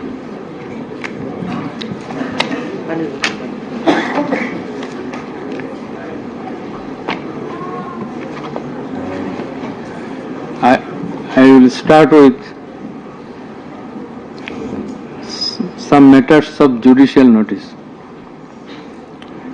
And before that, I am sorry that I did not mention the name of learned prosecutor Abdus Subhan, Mr. Abdus Subhan Tarabdar. Sometimes he was found here. I think he remains busy in this tribunal too. Sorry? So and he was seen sometimes here to assist us. So our thanks to him as well. We have taken judicial notice of some incidents. Number 1, accused Sheikh Hasina started making contemptuous and hate speeches in the social media subsequent to the July movement 2024, whereupon she was ordered by this tribunal to be restrained from such speeches of contempt and hatred. Secondly, in a telephonic conversation with a party activist named Mr. Shakil, accused Sheikh Hasina infringing tribunal's order made some hateful and contemptuous remarks, asking said activist Shakil to kill 226 persons, as 226 cases have been filed against her, and to burn the houses of the rival people, whereupon this tribunal convicted her for contempt of the tribunal and sentenced her to 6 months imprisonment. Another one, the tribunal has further noticed one of her interviews published in the Daily Star a few days ago. The date has not been noted here, in which she impliedly admitted that atrocities had certainly taken place in July movement 2024, but she denied that she ordered to commit such atrocities. It has further been noticed by the tribunal that in another interview with a YouTube channel named Desh Samoy of India, accused Prime Minister Sheikh Hasina admitted her responsibility for the July 24 atrocities in the words, within quotation, as the leader of the country, I assume ultimate leadership responsibility. Furthermore, we have noticed that Sheikh Hasina made an interview with Delhi Anandabazar of India on 7 November 25, wherein she admitted her superior command responsibility. So you may find the newspapers. Now I will start with our observations and inference. From the foregoing findings, facts and circumstances, it transpires that the students of Dhaka University and other academic institutions had launched a movement on 1 July 2024 demanding reformation in the quota system in the government jobs and continued the same till 5 August 2024. the government did not pay heed to the demands of the students.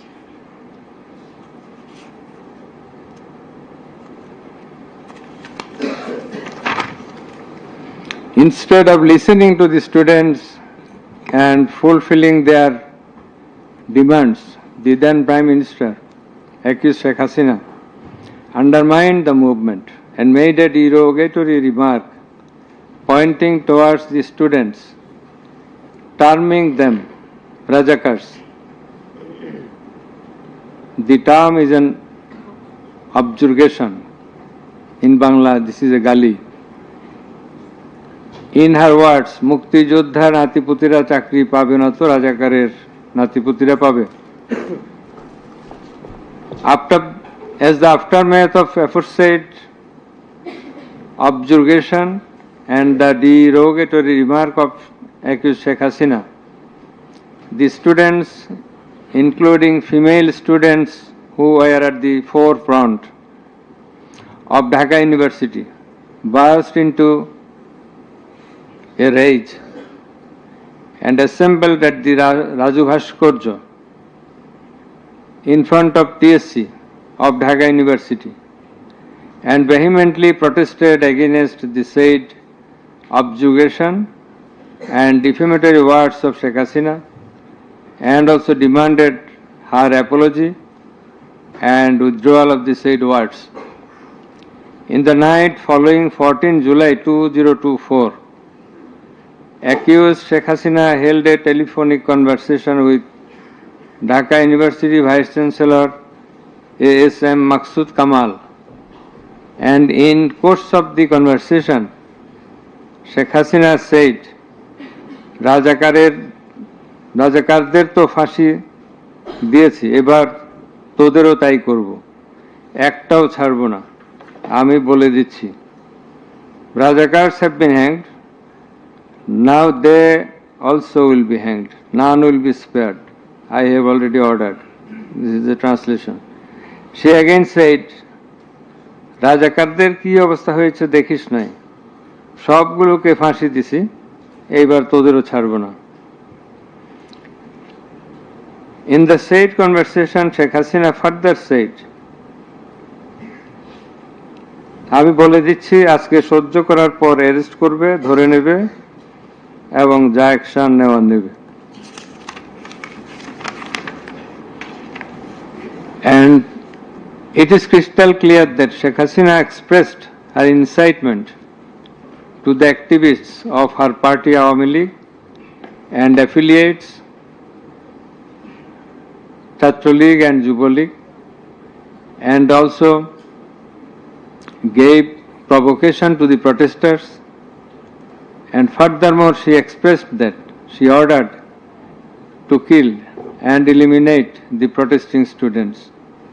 The concerned pen drive CD containing the above conversation as well as the transcript thereof have been submitted in the tribunal. In addition to the above, on 15/7/2024, Awami League Secretary and Cabinet Minister Ubaidul Qadir made another provocative remark, saying, Andolon Domane Chhatra League is যথেষ্ট. Chhatra League is enough to control the movement. Whereupon the protesting students of Dhaka University burst into anger and vehemently protested against Sheikh Hasina, Ubaidul Qadir and the government. The activists of Chhatra League, Yuva League attacked the protesting students with various deadly weapons and severely injured hundreds of them, whereupon they had to be hospitalized. The attackers impeded the injured students proceeding to the hospital and also impeded their treatment. Moreover, the attackers made further attacks upon the students undergoing treatment in the hospital. In consequence of the above noted incitements of Sheikh Hasina, in the press conference on 14 July 2024 are ordered to kill them as revealed in her conversation on the following night with Dhaka University Vice Chancellor, and also the provocative and aggressive remark of Awami League Secretary Ubaidul Qadir, the law enforcers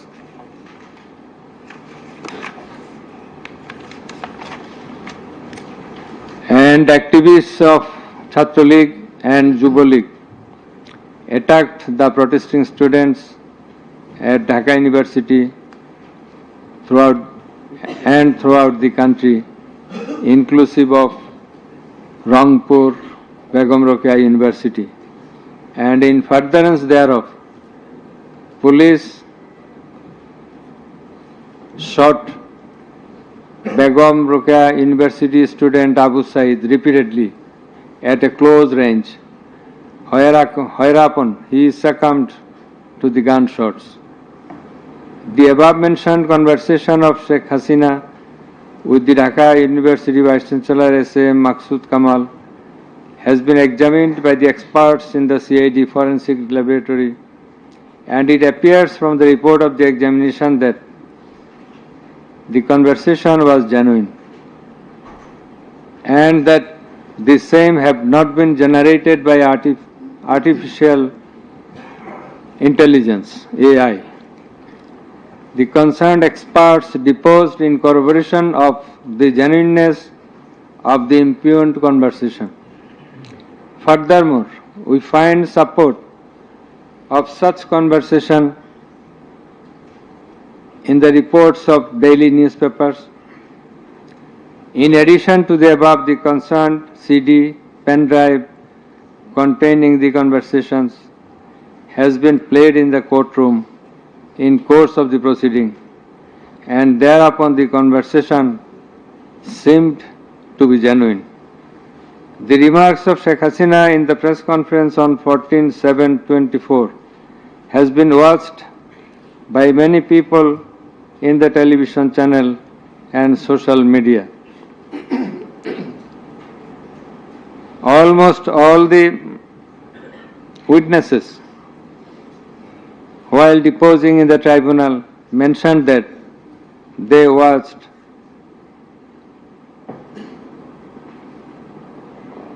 the videos in the medias. Moreover, the national daily newspapers published the said remarks on 15/7/24. The remark of Ubaidul Qadir was published in the news. It's a repetition. Over and above said inciting remark and killing and order of killing by Sheikh Hasina and the provocative remark of Ubaidul Qadir have not been denied by them. Although State Defence Council, the Learned State Defence Council for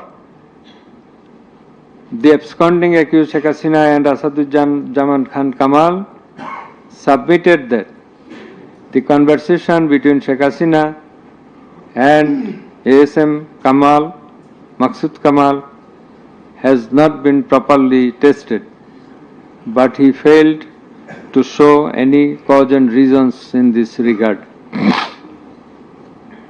The prosecution witnesses proved the attack upon the Dhaka University students by the activists of Awami League, Chhatra League and Yuva League following the incitement and Sheikh Hasina's order of killing, as well as the provocative remark of Ubaidul Qadir.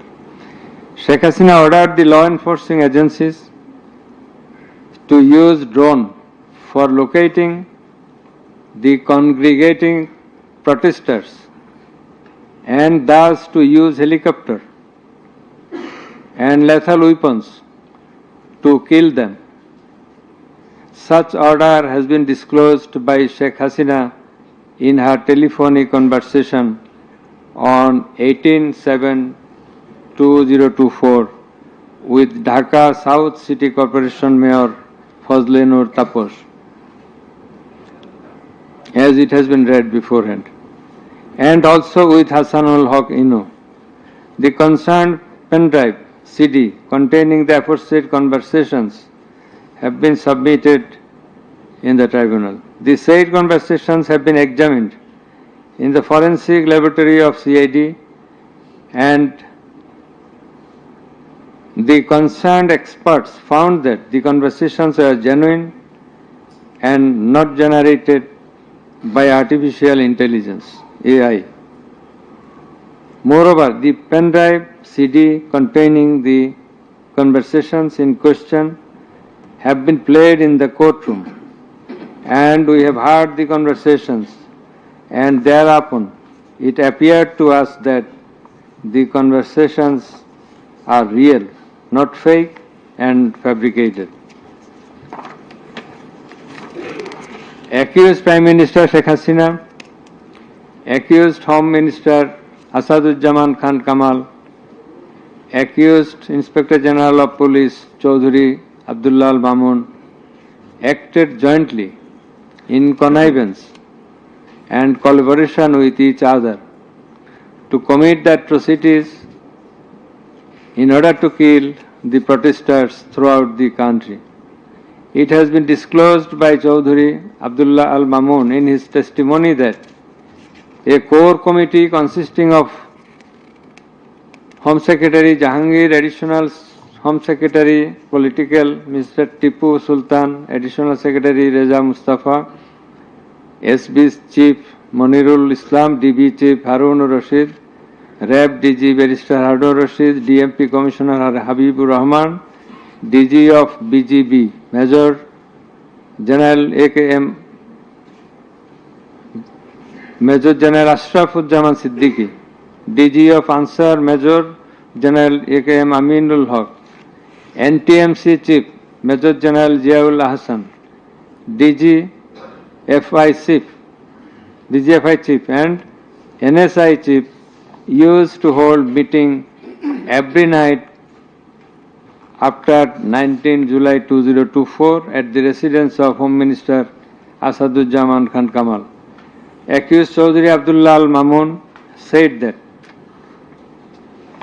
instruction to the core committee used to come from the Prime Minister. He also said that at one stage of the movement, it was decided to use drone to locate the gathering of the protesters and to use helicopter and lethal weapons to control the movement. In a meeting of the core committee, Sheikh Hasina passed a direction to use lethal weapon. Additional DIG Joardar, who was present there, communicated the message to the police officers throughout the country to use lethal weapons accordingly. Furthermore, Chaudhry Abdullah Al Mamun said that in pursuance of the remark of Obaidul Qadir and Nanak that Chhatra League and Jubo League are enough to bring the movement under control.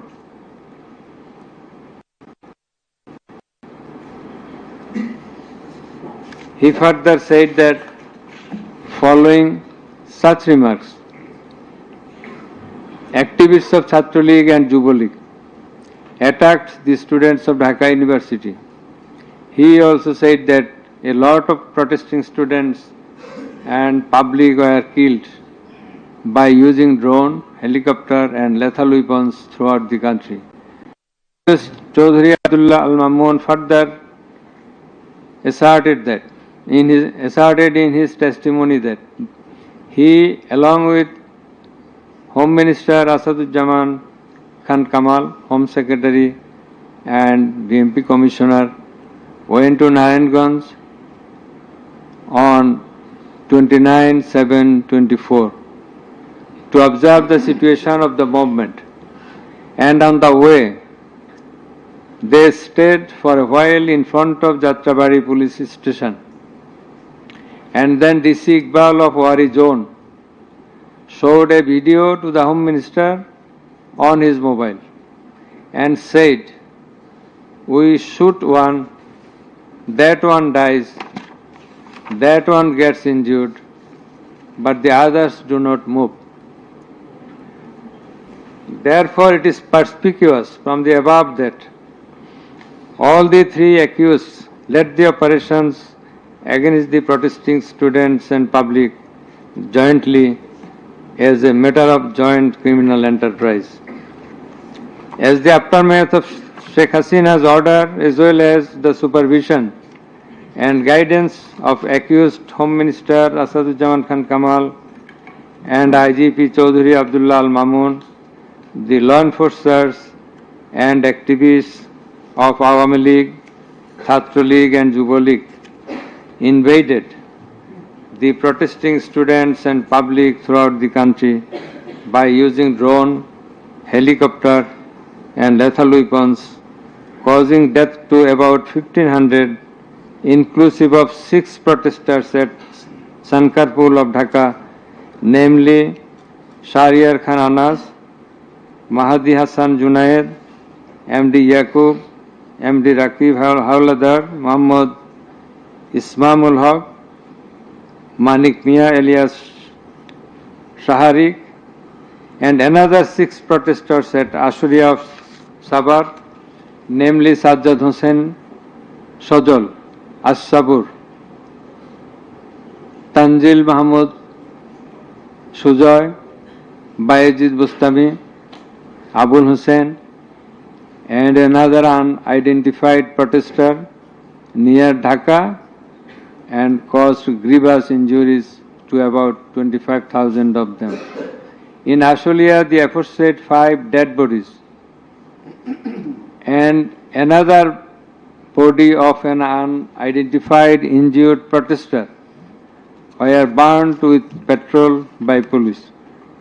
The law enforcers and the activists of Awami League and those of its affiliated organizations named Chhatra League and Yuva League killed and injured the protesting students and members of the public with lethal weapons like SMG, LMG, China rifle, shotgun, 9mm pistol, 7.62 pistol, both on the ground as well as from the helicopters from above the ground. The atrocities were committed by incitement, order, abatement, and failure to take preventive and punitive measures of the accused Prime Minister Sheikh Hasina, accused Home Minister Asaduজ্জামান Khan Kamal, accused Inspector General of Police Chaudhry Abdullah Al Mamun, and by the abatement, aid and perpetration of the underlings, that is the subordinates. Some of the injured victims, members of the families of dead and injured protesters, other eyewitnesses from different parts of the country deposed in support of the atrocities of killing and injuring hundreds and thousands of protesters all over the country. Under the foregoing facts and circumstances, it has ostensibly been substantiated that the atrocities of killing and gravely injuring the protesting students and public took place almost all over the country. In view of the testimony of the investigating officer, the atrocities during the movement, July movement 2024, the atrocities occurred in 50 districts and lethal weapons were used in 41 districts of Bangladesh. We also find that victim witnesses from many districts testified in the tribunal stating that killing and injuring the students and common people took place in their respective districts during July movement 2024. Thus, it is clear enough that attack in question was directed against civilian population, and it was widespread and systematic Therefore, in the atrocities of killing and gravely injuring the protesters as aforesaid, accused Prime Minister Sheikh Hasina committed crimes against humanity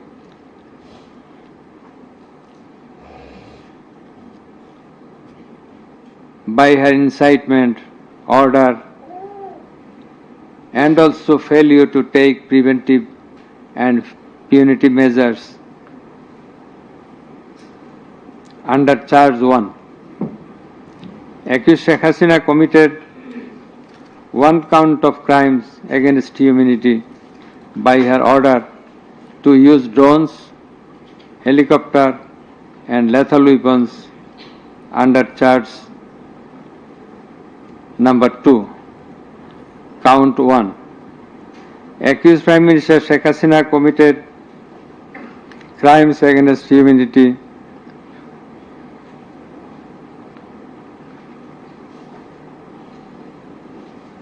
on one count under charge 1.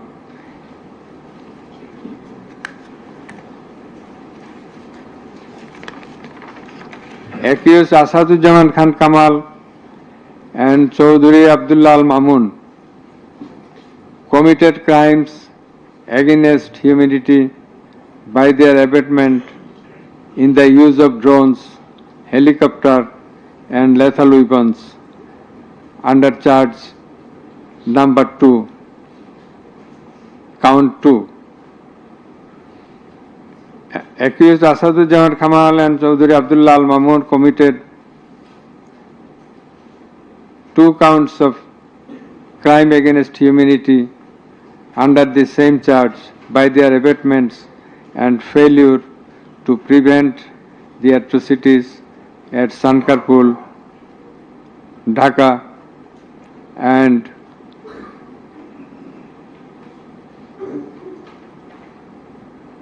also committed crimes against humanity by their abatements and failure to prevent the atrocities in Ashulia, Sabar, Dhaka under the same charge. Accused Sheikh Hasina, the Prime Minister and as the President of Awami League and the controlling authority of all affiliated organizations, was the superior commander of the said party leaders and activists, as well as the Home Minister and Inspector General of Police, that is accused Sheikh Hasina and 2 other accused were in the superior and subordinate relationship. On the other hand, the Home Minister was the superior of the Inspector General of Police, that is they were in the superior and subordinate relationship. As required to be an element as required by the provisions of Rome Statute. In the like way, all the police officers were subordinate to the Inspector General of Police. They worked under him. Thus, it is apparent that accused Prime Minister Sheikh Hasina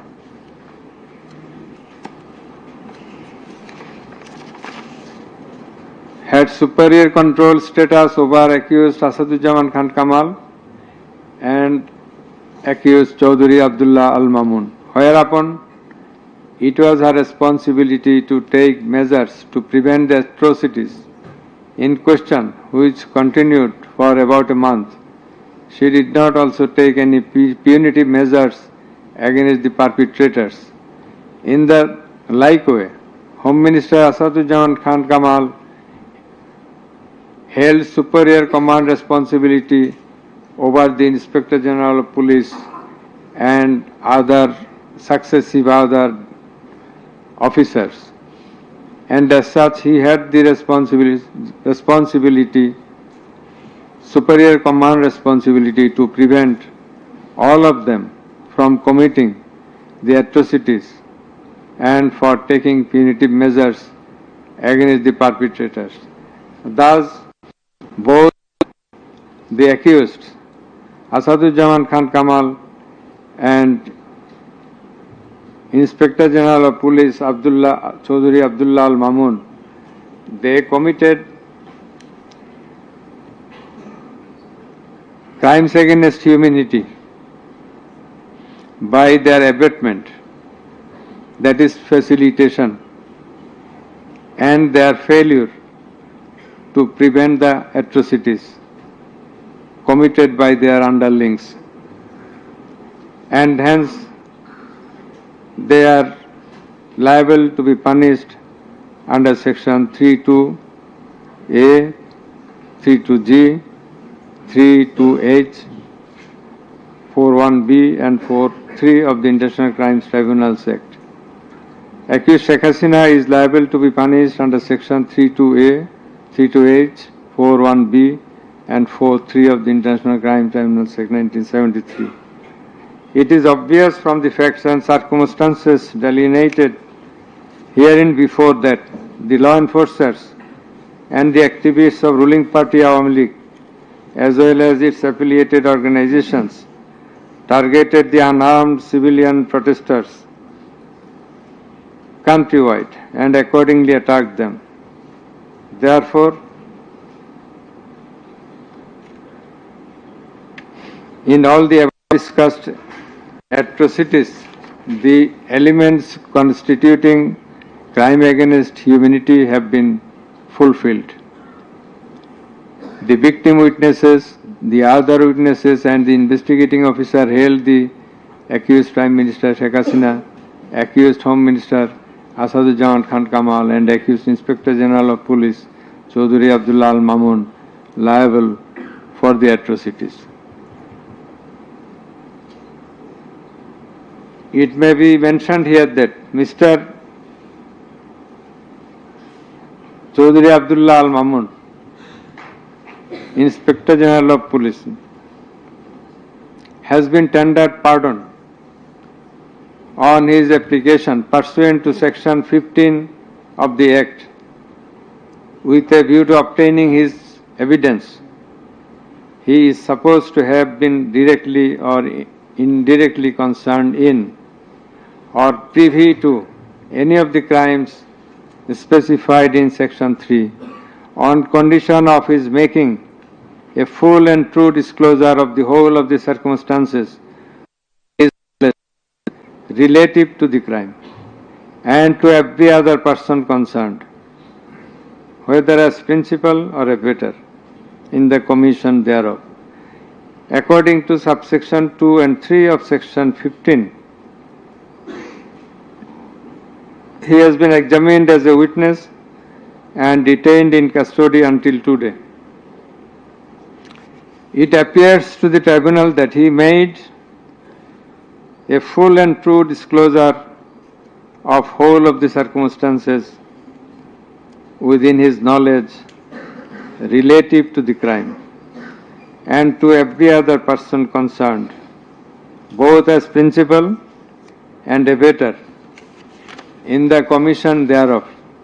He categorically admitted his involvement in the alleged acts and disclosed that a core committee consisting of Home Minister Asaduzzaman Khan Kamal himself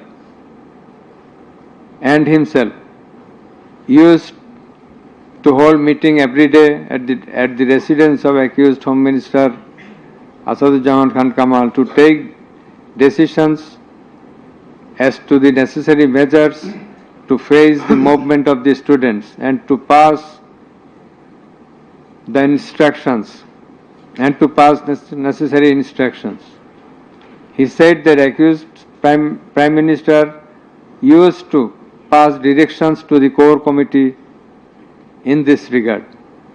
This accused also said that Sheikh Hasina directed them to use drone to trace the location of the protesters and to use helicopter and lethal weapons to kill the protesters. He mentioned that chain of command in the police service was not maintained. In most of the cases, the highest authority used to communicate or contact the mid-level officers like Additional Commissioner Harun Rashid, Additional Commissioner Monirul Islam.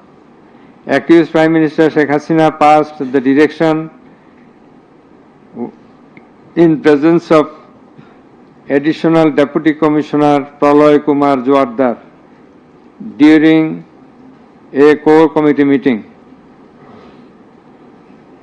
And as such, Joardar conveyed the direction to all the concerned officers throughout the country.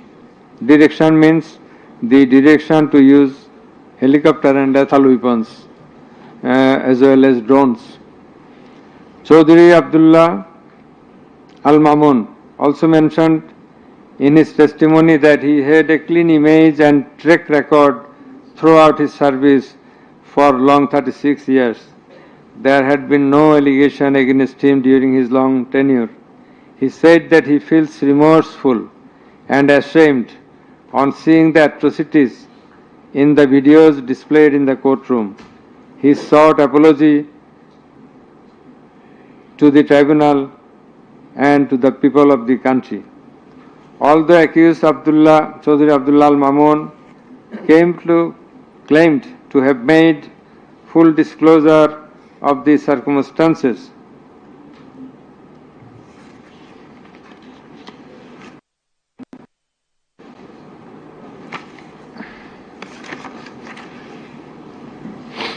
and we do also believe that he made a full and true disclosure.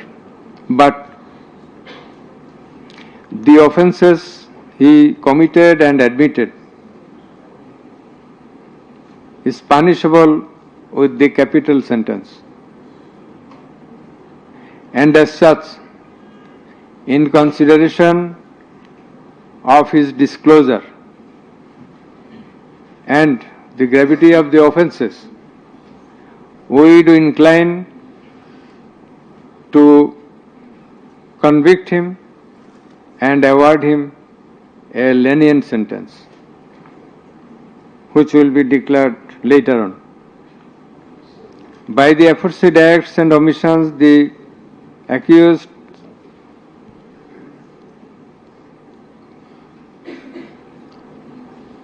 committed crimes against humanity under section 3(2)(a), subsection G, clause H, 4(1), 4(2), 4(3) of the International Crimes Tribunal Act 1973, as stated before.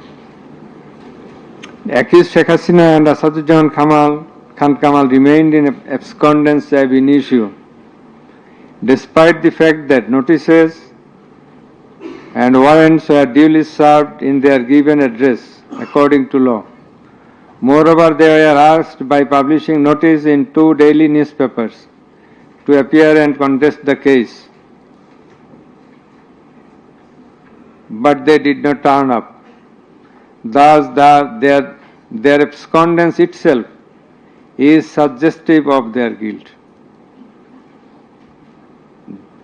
The learned State Defence Counsel contended that the trial of the accused persons under the International Crimes Tribunal Act 1973 is not tenable, since the Act was passed in the Parliament for the purpose of trial of the criminals of War of Independence in 1971.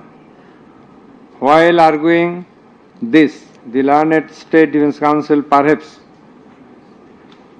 did not have a refusal of the provisions of the Act as well as the preamble thereof. The preamble of the Act says that the Act was made in order to provide for detention, prosecution, and punishment of the persons for genocide, crimes against humanity, war crimes, and other crimes under international law, and for the matters connected therewith. Section 3 of the Act provides that the said crimes committed both before and after the commencement of the Act, before 1973, after 1973, are triable by the International Crimes Tribunal. Whereupon the contention of the learned State Defence Counsel is not tenable in law. Moreover, Article 47 of the Constitution of Bangladesh has given upper hand to the International Crimes Tribunal Act 1973 over the Constitution itself. The State Defence Council also contended that for the purpose of proving atrocities throughout the country, witnesses from all over the country have not been examined. In this context, we have to say that witnesses from many parts of the country have been examined and they have adequately proved the atrocities in almost every part of the country. The victims, the family members of the dead and injured protesters, as well as the eyewitnesses, gave their testimony, which are enough for the proof of the charges. Quantity of witnesses is immaterial, while there are a small number of qualitative witnesses. Still, the number of 54 witnesses examined by the prosecution is not small. The learned State Defence Council also alleged that the audio conversations in question have not been examined by more than one department like CID. In this regard, we would hold that the genuineness of the report of CID has not been challenged, nor has the report been proved ingenuine, whereupon no other department was in need of holding further examination thereof. It is the further allegation of the learned State Defence Council that accused Sheikh Hasina and Asaduzzaman Khan Kamal did not incite or order the commission of the crimes against humanity as alleged, nor did participate in the commission thereof, and thus they deserve to be acquitted. The learned Chief Prosecutor, in course of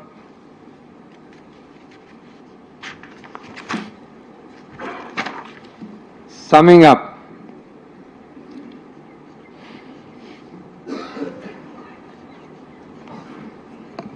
asked for passing necessary order restraining Awami League from running activities as a political party. Although the prosecution depicted series of worst deeds of Awami League regime in the language of the prosecution, since achievement of independence of Bangladesh in 1971, the tribunal does not incline to discuss on this point, since this is not the issue of the instant case. It has come to the notice of the tribunal that accused Sheikh Hasina, in defiance of the orders of the tribunal to appear and contest the case, has given interviews in the media wherein she denied the allegations leveled against her in this case and also made some derogatory remarks. I have noted this aspect beforehand, but in some of her interviews, she impliedly admitted her superior command responsibility. The United Nations Human Rights Commission categorically stated in its report that the political leaders issued direct orders and other directives authorizing and guiding operations by BGB, REB, DGFI, Bangladesh Police and Detective Branch that involved serious violations of human rights against protesters and other civilian, including extrajudicial killings and arbitrary detention. It has been stated in the report that 1,400 people have been killed by use of lethal weapons during the July movement 2024 by the political leaders, the United Nations Human Rights Commission meant the highest government authorities. The authorities in question are unprecedented in the history of Bangladesh. The nature and extent of cruelty administered upon the protesters, inclusive of infants, women, and old, stirred the hearts of the people throughout the world. On seeing the scenario of dead and injured protesters and their outcry in the videos displayed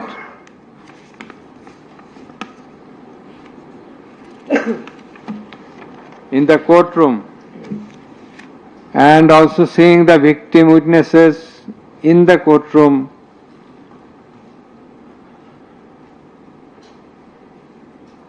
for giving testimony, who lost their skull, eyes, nose, hands, and legs. Any human being will fail to be in the normal state of mind seeing such scenario. Such atrocities must be brought to an end at any cost. Justice must not fail. In view of all the above facts and circumstances and findings, it is hereby ordered that accused Sheikh Hasina be found guilty on 3 counts under charge 1. Count number 1, incitement. Count number 2, order to kill. Count number 3, inaction to prevent the atrocities and failing to take punitive actions against the perpetrators, and thus she is punishable, she is liable to punish under section 3, subsection 1A, section 3, subsection 2, clause G, section 3, subsection 2, clause H, section 4, subsection 1, clause B, and section 4, subsection 3 of the International Crimes Tribunals Act 1973 under the charge number 1. But we do hold that for all these 3 counts of crime against humanity, we do incline to award a single sentence, that is the sentence of imprisonment till natural death for under charge 1. Under charge 2,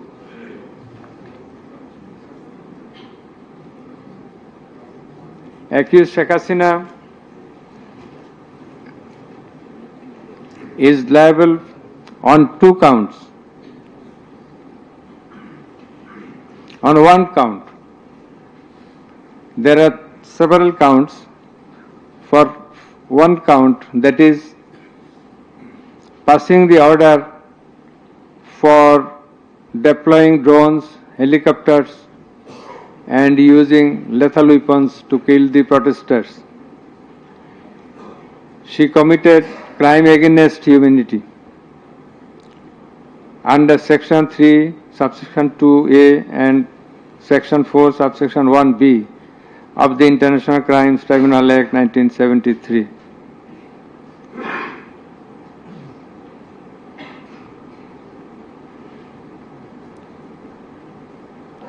She also committed the same crime again, the same crime against humanity. On the second count, killing 6 persons at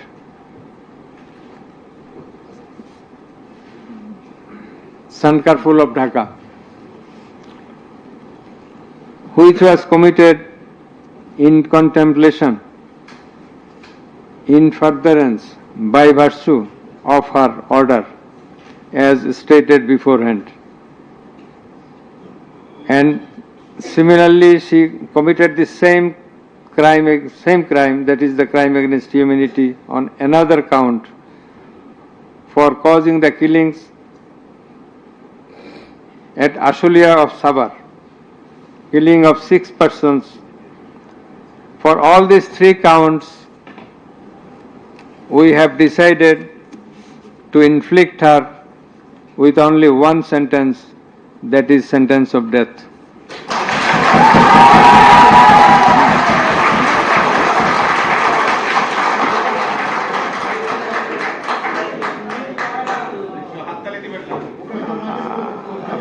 Please. For আপনাদের বিনীতভাবে অনুরোধ করছি আদালতের decorum, ট্রাইব্যুনালের decorum maintain করার জন্য। আপনাদের যা উচ্ছ্বাস, যা এক্সপেকটেশন, যা প্রকাশভঙ্গি, সেটা আদালতের ট্রাইব্যুনাল রুমের বাইরে যে করলে সেটা আরো শোভনীয় দেখা যাবে। Thank you. প্লিজ সাইলেন্ট থাকবেন।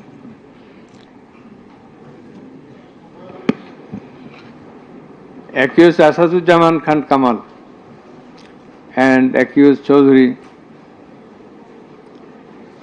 Abdullah Al Mamun. Accused Asaduzzaman Khan Kamal is liable for committing crime against humanity for the occurrence of killing 6 persons at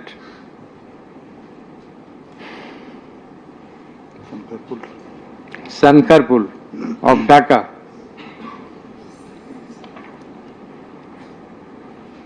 In this occurrence, they are liable for committing crimes against humanity by their abatement and failing to prevent the atrocities, and also to failing to take necessary preventive measures, punitive measures, and thus Asaduzzaman Khan Kamal is held liable for the commission of crime against humanity under section 32A, 32G, 32H, 41B, 43 of the International Crimes Tribunal Act 1973 for the commission of killing of 6 persons both at Sankarpur and 6 persons at Ashulia of Sabar, and for both the occurrences he committed 4 counts of offences, crime against humanity, 4 times, by his abatement and failure to take necessary actions in Sankarpur, by his abatement and failure to take necessary action at Ashulia. So for all these 4 counts, we have decided to award a single sentence of death to Asaduzzaman Khan Kamal. As regards Chaudhry Abdullah Al Mamun, as I have elucidated before, he has contributed to the trial of this case by making full and true disclosure of the circumstances within his knowledge. Yet,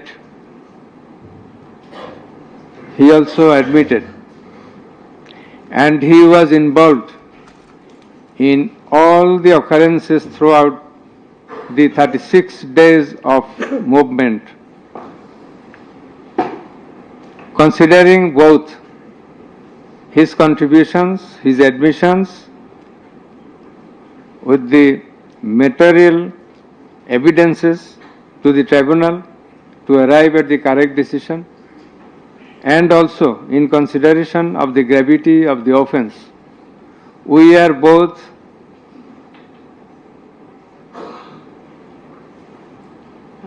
remitting his sentence and awarding a sentence with leniency. That is, the offences involve capital punishment. But for his contribution, we have decided to inflict him with the sentence of imprisonment for 5 years.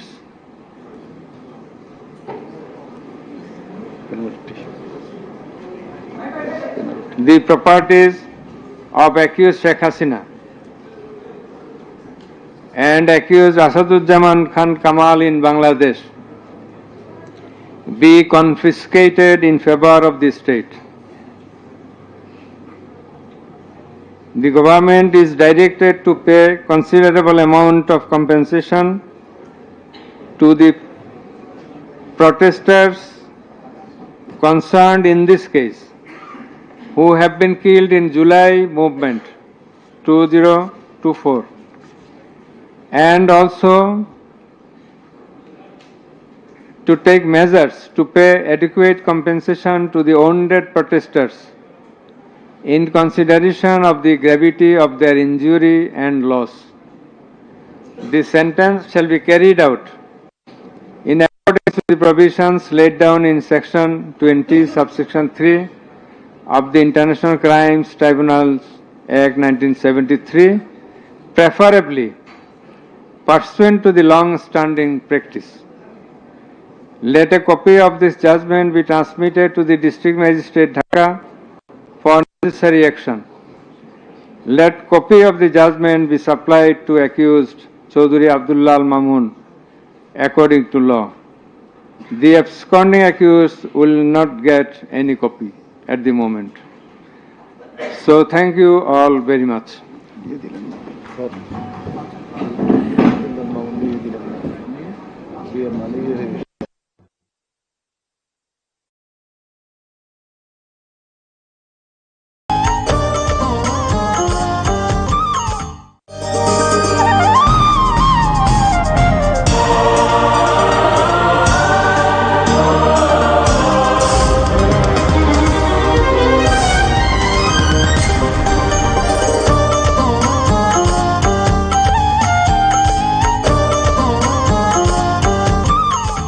আমরা আছি ফাইনালের মঞ্চে আমাদের 5 জন finalist হামনাথের খ শাখার প্রতিযোগী। মুহাম্মদ নাম যতই জপি ততই মধুর